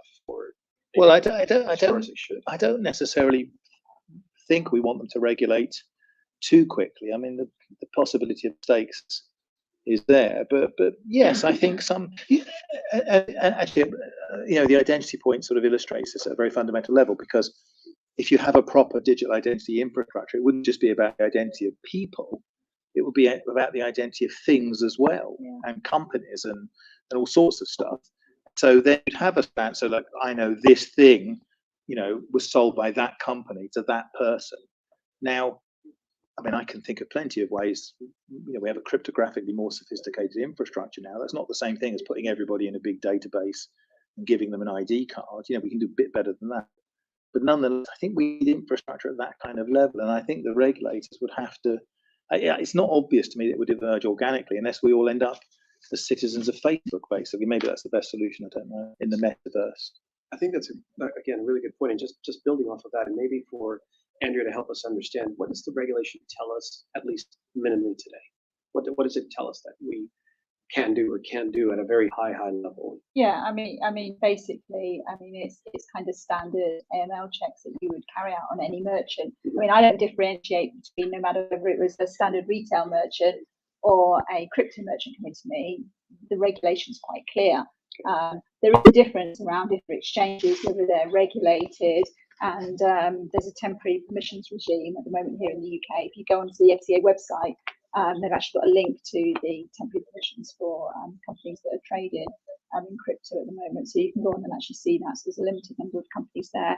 But I would take a standard approach. And even before, actually, when I think back to the early years of us kind of moving in and looking at crypto, we used our standard kind of CDD and ED processes again against crypto. I think the challenge is it's the source. So, if I'm looking at, where are the funds coming from, really trying to understand that was always the challenge. And back then, we didn't have the tools, the understanding to really navigate that. Now, there's companies coming up. I think we all saw Visa bought a company, I'm trying to think what it's called, Cypher something, that really specializes in that space to really understand forensically the history there. So there's stuff now available that really wasn't available a couple of years ago. So I think that's the main thing. And then I think the other aspects that we're starting to see is, and I think everyone should be clear on this, that the regulator is actively engaged, and they work in the same way that probably with yourself on open banking. They're incredibly collaborative. Who is that regulator, by the way? Well, for me here in the UK, it's obviously the FCA. It's the FCA. But I think they're a proactive regulator, and they do a lot of working groups around areas. I mean, one of the areas I'm in that isn't regulated yet, a bit like buy now, pay later, is salary advance. So they sit and they have working groups and they work with various companies. And I think what they look for then is I guess a little bit of self-regulation within the industry and see how the industry starts to develop. And then I think when they start to see consumer harms, that's when they step in. But I think, we've all got to be realistic. The regulator's job is not easy, and vast what they're trying to do at the moment with very limited resources. So, I think what some of the things that they do, I think, are really positive, but I think they get knocked a lot, which I think is a little bit unfair given the areas they've got to cover. The point about but that's why I think, I'm sure you think too, that's why I think these more infrastructural approaches are what's needed. I mean, it isn't for the FCA to sort out the whole problem of identity. No. But the government is on the identity aspect, isn't it? There's some sort of bloody working group that's been going on forever. There is always a working group, I know. But I do agree with you. I think identity would solve a lot of problems in digital assets, and actually broader for actually all of us. And actually, the G7 principles. So I don't read my email, but I do read the G7 principles on central bank digital currency. So the G7 principles that came out. Was it last week when they started their summit thing? I can't even remember now. Was it this week?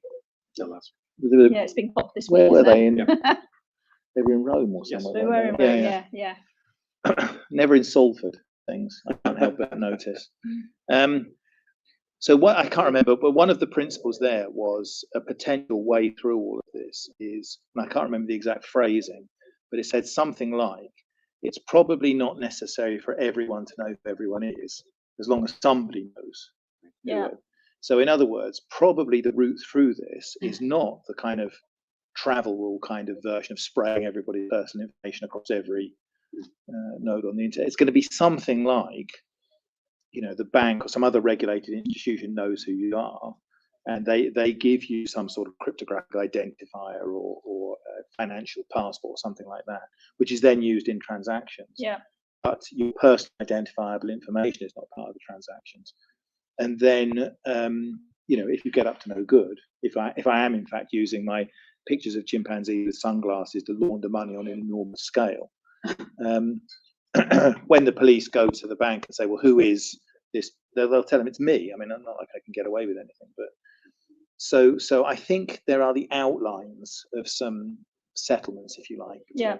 So the sort of militant crypto maximalist code is law, nobody should know anything there. That can't be right. No, and the government has to surveil every transaction. That can't be right either. Yeah. But I think we can see them outlines in the middle somewhere. And to be honest, that would take out 9/10 of the compliance costs. Oh my God, yeah. So just on that, I guess my last question, because we're running out of time, but are we leading from a regulatory perspective? Are we leading in that space in the UK? And if we're not, who is? Oh. Well, I agree with Andrew. Actually, I think we have a not bad regulator, really, do we? Yeah, I mean, I'm quite pro-regulation, so I'm somewhat biased out there on that. But honestly, I think we are leading. I mean, we led the way on open banking. We might not have got it right in all areas, but we've had a good go at it, and we've set some sort of standard in the market. We've got the most companies, I think, operating in that space here in the UK, and I think in many other areas we're a thriving fintech community. And that's off the back of having a proactive regulator. I'm very proud of the work that we've done. Yeah, we're not too badly off, to be honest. Yeah, I think we could be in a much worse situation with Definitely some other regulators. Absolutely. And the US, for example, it's state by state. I mean, God, Don't if you even ever talk tried about the to US. We can't even begin. your money transmitter licenses per state is just horrendous. No, I can't. Don't even want to start there, because I have that'll be a whole other segment in itself. Can I just say one last thing when he was just talking about the identity thing? This it was touched on actually on the NFT conversation. The Mike Hall losing his house on the land registry wouldn't have happened if we had proper digital identity or if it was an NFT. It's true. So just the last point on that is that basically what I've seen around the world around regulation is the fact that we do have a strong regulator. Yeah. And we're in the countries where we don't have a strong regulation, the market drives that regulation, and it's not always positive. And that's always unfortunate as well. And there's many examples of that. So just to wrap up, do we have questions from the audience on this topic? Yes. I'd like to comment on as a former regulator. I think Are we in trouble? The idea as a regulator, the idea is that you never say, should I regulate or not regulate? Because the idea is always, as you ask the question, you ask which kind of regulation, because they can be very different kind of regulations. I mean, if you read the speech of John Cunliffe at Cyborgs, it was very interesting because he was speaking about crypto, and always looking at it from two perspectives: financial stability and consumer protection. Yeah. And of course, he was focusing on the financial stability because that is business. But the first question, for example, we would have to say is okay, if I go for regulation, in what direction, for what objective? I think this should be the question the regulator is asking. What is my objective? And in the end, there has a balance to be made between regulating and not regulating. And I think this is why this issue is in fact complicated. It would then have to go categories of assets by categories of assets. Because then the answer would be different for, say, unbacked cryptocurrencies, for example, for stable coins. The problem is that coins are very close to electronic data. The issues are that I speak for regulators all over the world specifically on open finance and open banking. The big problem that I see with regulators is that they are always one step behind. They're trying to regulate something that's already in place. And that is the biggest issue, is that if they could be ahead, that would be fantastic. Yes, fine. But it is linked to what you have said. That is to say, the question is that if you regulate too early, then you prevent innovation. So it's inevitable to some extent that the regulator is already late, and usually people complain that they are too early.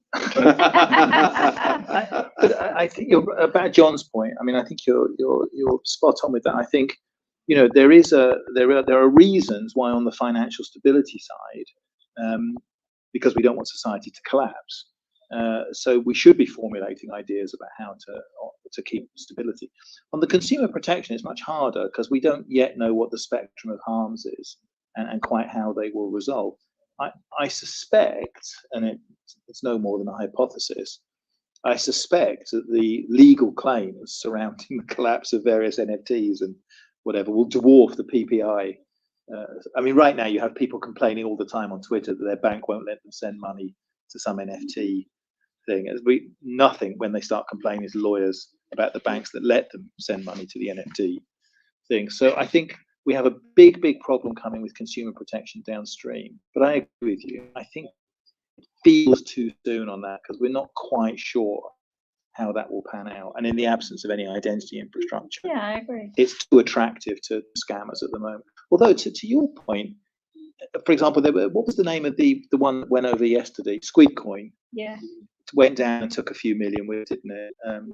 But the people that were robbed were basically other NFT people. So like, who cares really? I mean, like, but when it's widows and orphans, it's a bit different. I think that's the thing. There's a lot of speculation going on in the market, and this is where the regulator does start to get nervous because this is where consumer harm steps in. Yes. Yeah. So what I think, our regulators already talk about this, is what they're looking at is the promotion of these types of products and regulating that, because immature investors, probably my stepson, investing in these things, not really understanding that actually the whole thing's a bit of a bloody gamble.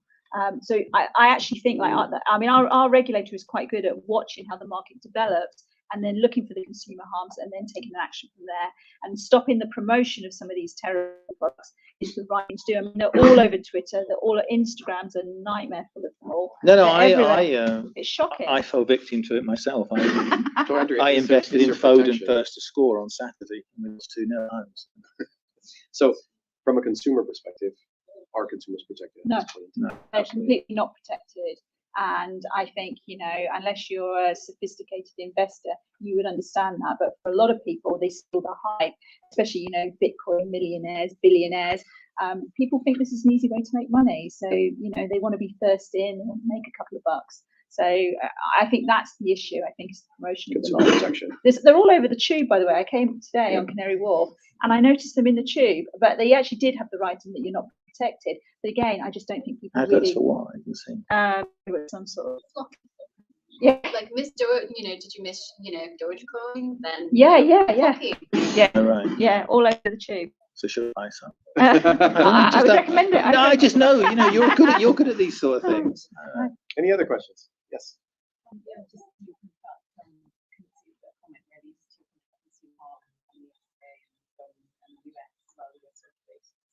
There's quite an interesting and quite short sort of read op-ed in the Financial Times a couple of days ago by, I think, Ian Taylor is his name. He's the head of Crypto UK, which is the trade association for the exchange on Coinbase. And he basically said, the FCA basically acted too early in banning retail sales of crypto derivatives, because looking to the scheme, Bitcoin ETFs just being authorized, and they're just shed loads of applications now for authorization, although technically it's not a straight Bitcoin ETF, it's an ETF on the, I think, on which is something anyway.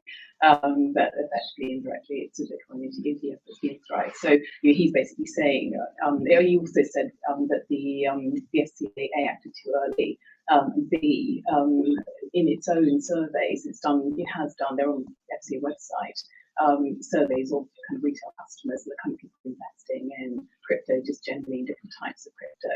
Actually, one of its own surveys, actually, the website actually says that actually most of the people investing in these things things actually do know what they're doing, actually, are sort of, and maybe you're thinking more about sort of just, shares and CFDs, there's more consumer harm. But at this area, actually the FCA's own survey said, so this guy, the head of Crypto UK, as he pointed out, there is the FCA is not sort of actually acting on its own, on the results of its own survey. So it's worth a read anyway. Interesting. Yeah, it's interesting. So on the financial stability side, it makes sense to have action. On the consumer protection side, it probably makes sense to wait a little while. Is that? No. So what he was saying is basically, what is the consumer harm? The FCA's banned retail sales of crypto derivatives, but on the basis of consumer harm, which is one of the FCA's objectives. Yeah. So what he's saying is, the FCA's own survey of retail suggests that people who are investing in this ban actually were quite sophisticated. Yeah. And by the way, I mean, John Cunliffe, obviously, financial stability being one of the Bank of England's objectives. I mean, John Cunliffe himself in that speech that Cybos you mentioned, it's still financial stability, it's still not really an issue. It's only stable points that come towards it. But crypto, just basic Bitcoin, isn't. That makes sense. Any other questions? Yes. I was just going to say, just in terms of regulation, because I think I interested in crypto, and obviously you do it at your own risk.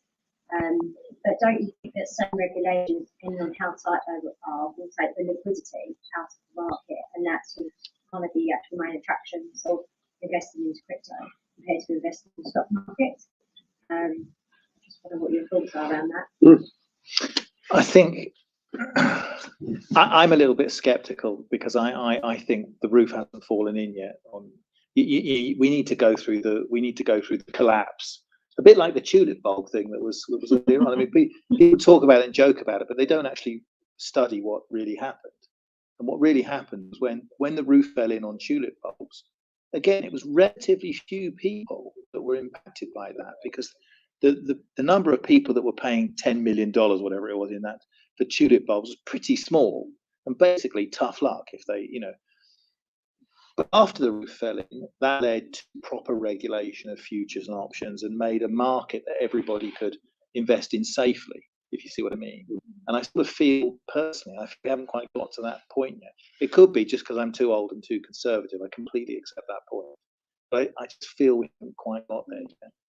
We want a more regulated market for people to act in safely. Right now, first of all, most of the trade that goes on right now is automated. It's bots trading. You don't know who's buying or selling anything. You don't know who's holding the positions. You never know who you're trading against. You can't tell when people are trading against themselves. It's not mature enough, I don't think. So I accept the criticism that maybe I'm too old, but I just don't see it. I think it's quite fair, and I think it's reasonable to have that perspective as well, because otherwise it's very dangerous and people can lose thousands as much as they can make thousands. Yeah.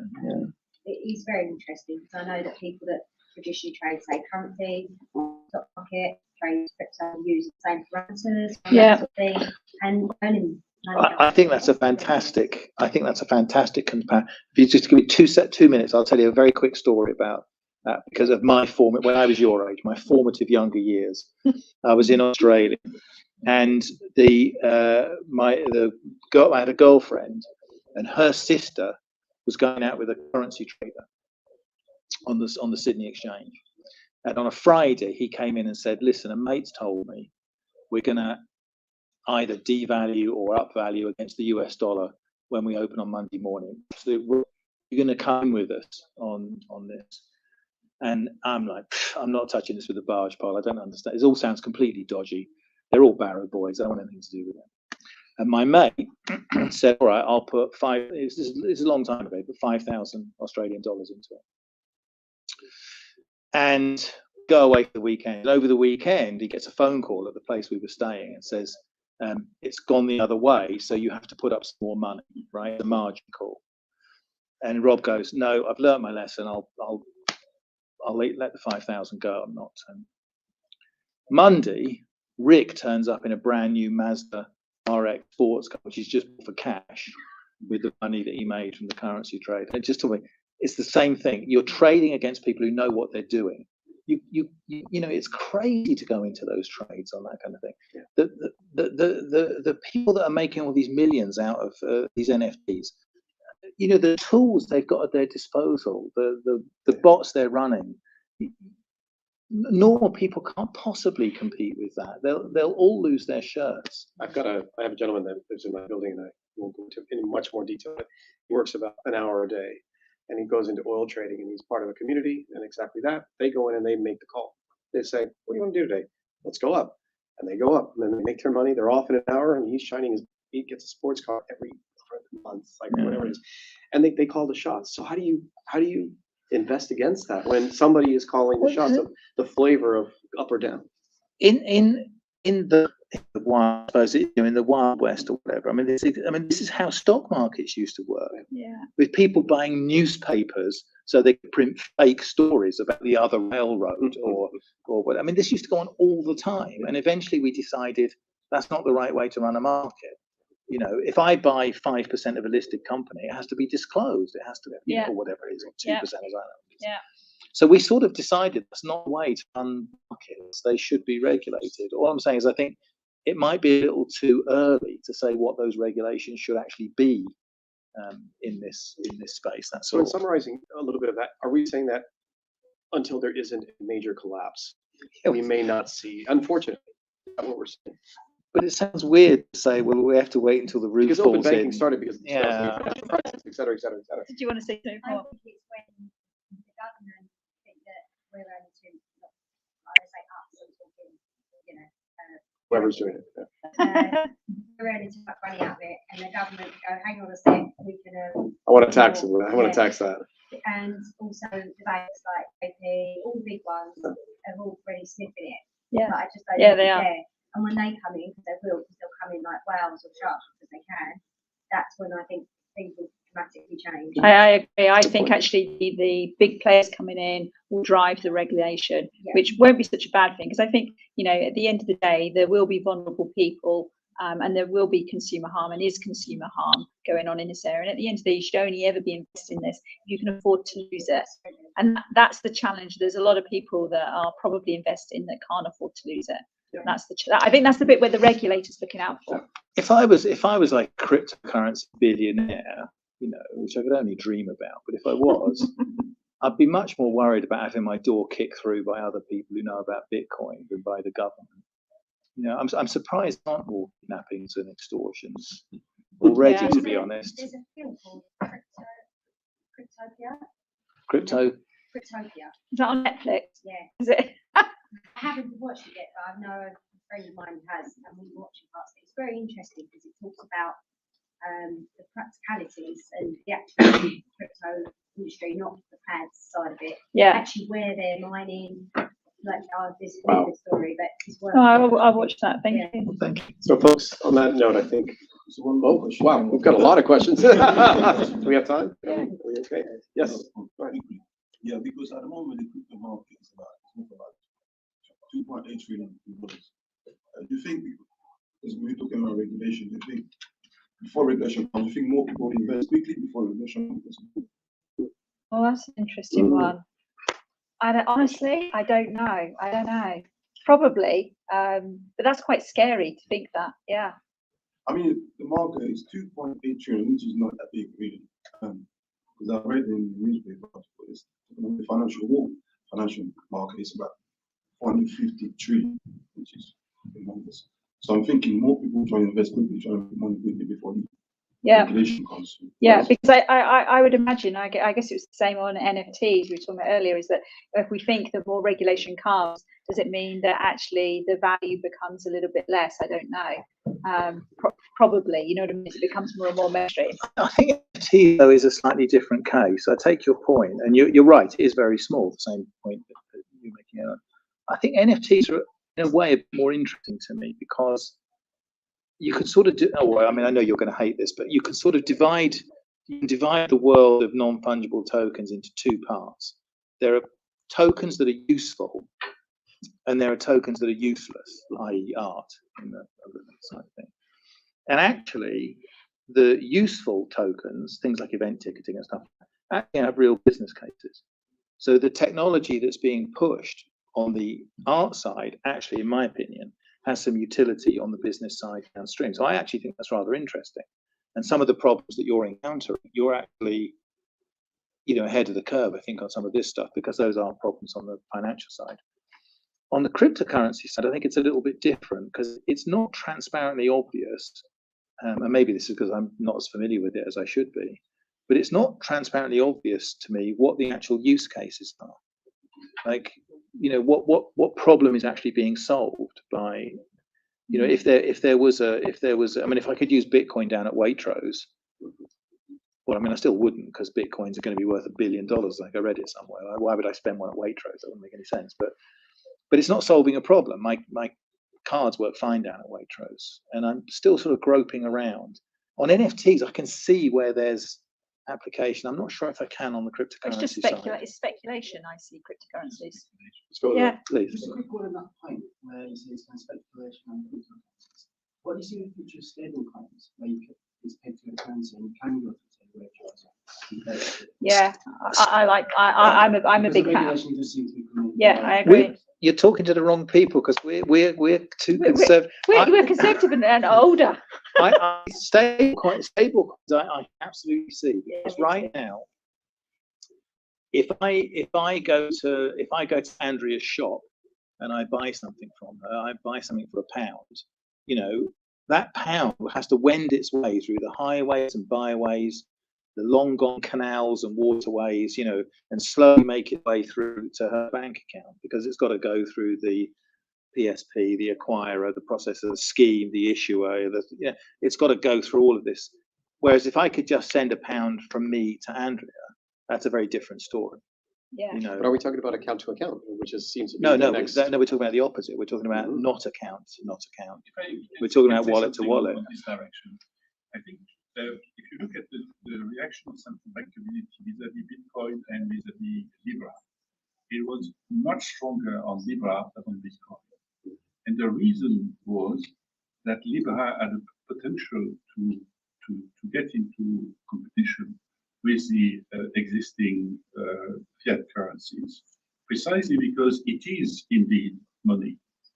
And the fear of the central banks was that, especially when Libra wanted to be multi-currency, central bank could lose the control of this important global positioning.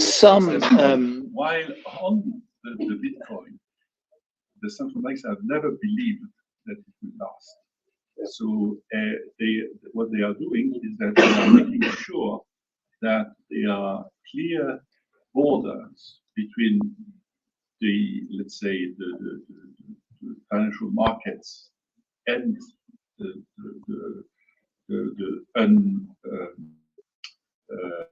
non-backed cryptocurrencies. I think this is where, and that's why, and the reason is that there is a potential for stable coins.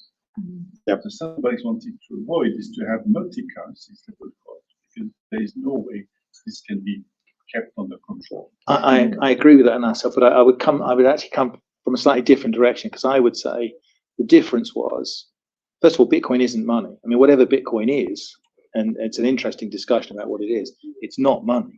One of the fundamental characteristics of money is fungibility, and Bitcoin is not fungible. It's property. It's not money. It's a very interesting type of digital property that didn't exist before. It exhibits some very interesting characteristics.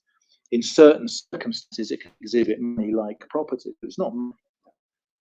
DM would have been money, and I agree with your analysis completely. However, I still think, look, there's now a Facebook stable coin in dollars, Paxos.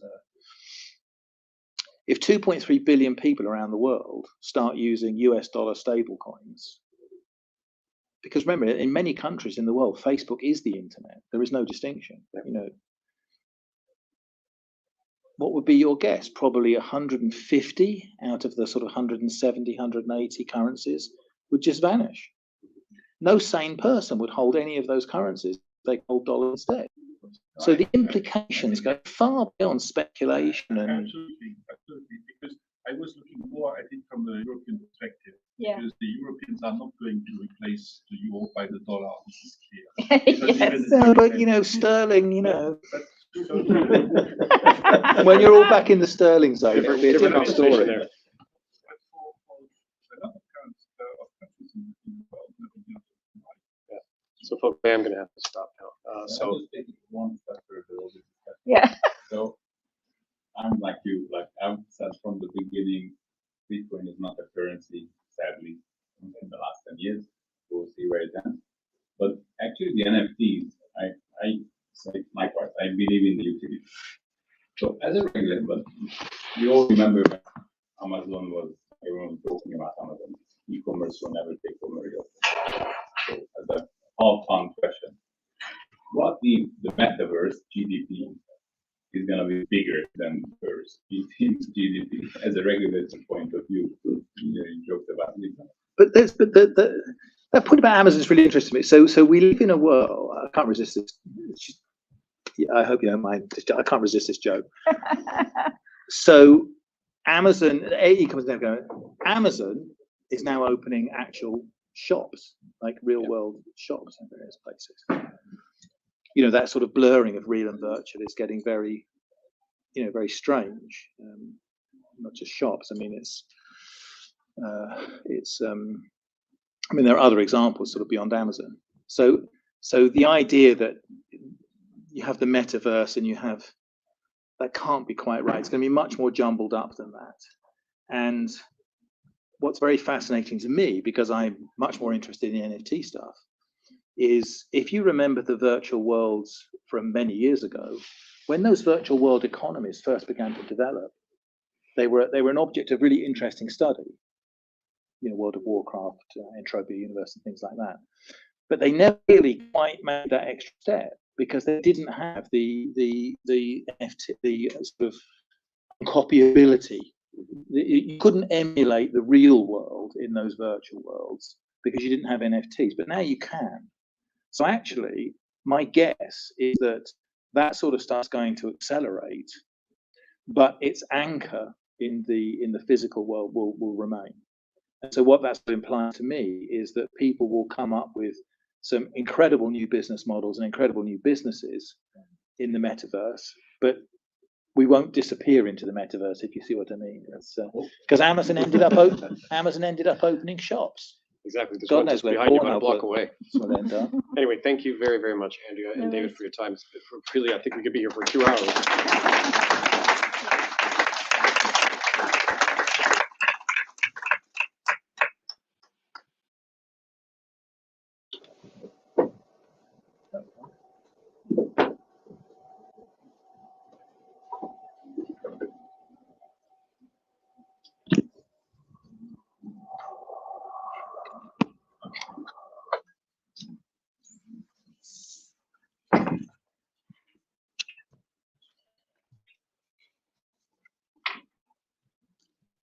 Thank you, Carlos, David, and Andrea for a really valuable discussion. I think it's really important for us to understand how regulators need to adapt and evolve when dealing with digital assets and this new world of crypto, and understanding how consumer protection comes into play.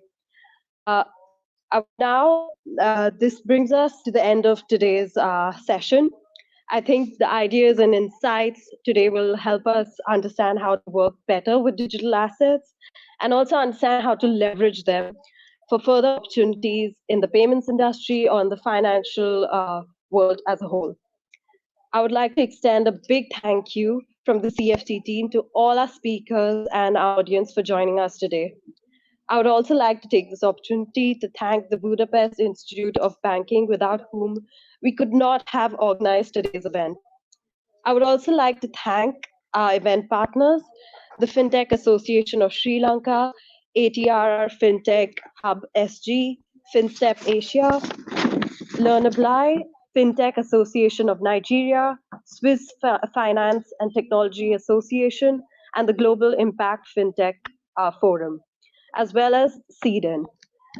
We hope you all enjoyed today's event. To stay updated on future events, please do follow us on social media. You can now all head to the community hall where we have arranged drinks and snacks for a networking session. Goodbye, everyone, and have a great evening. We hope to see you all at our next event.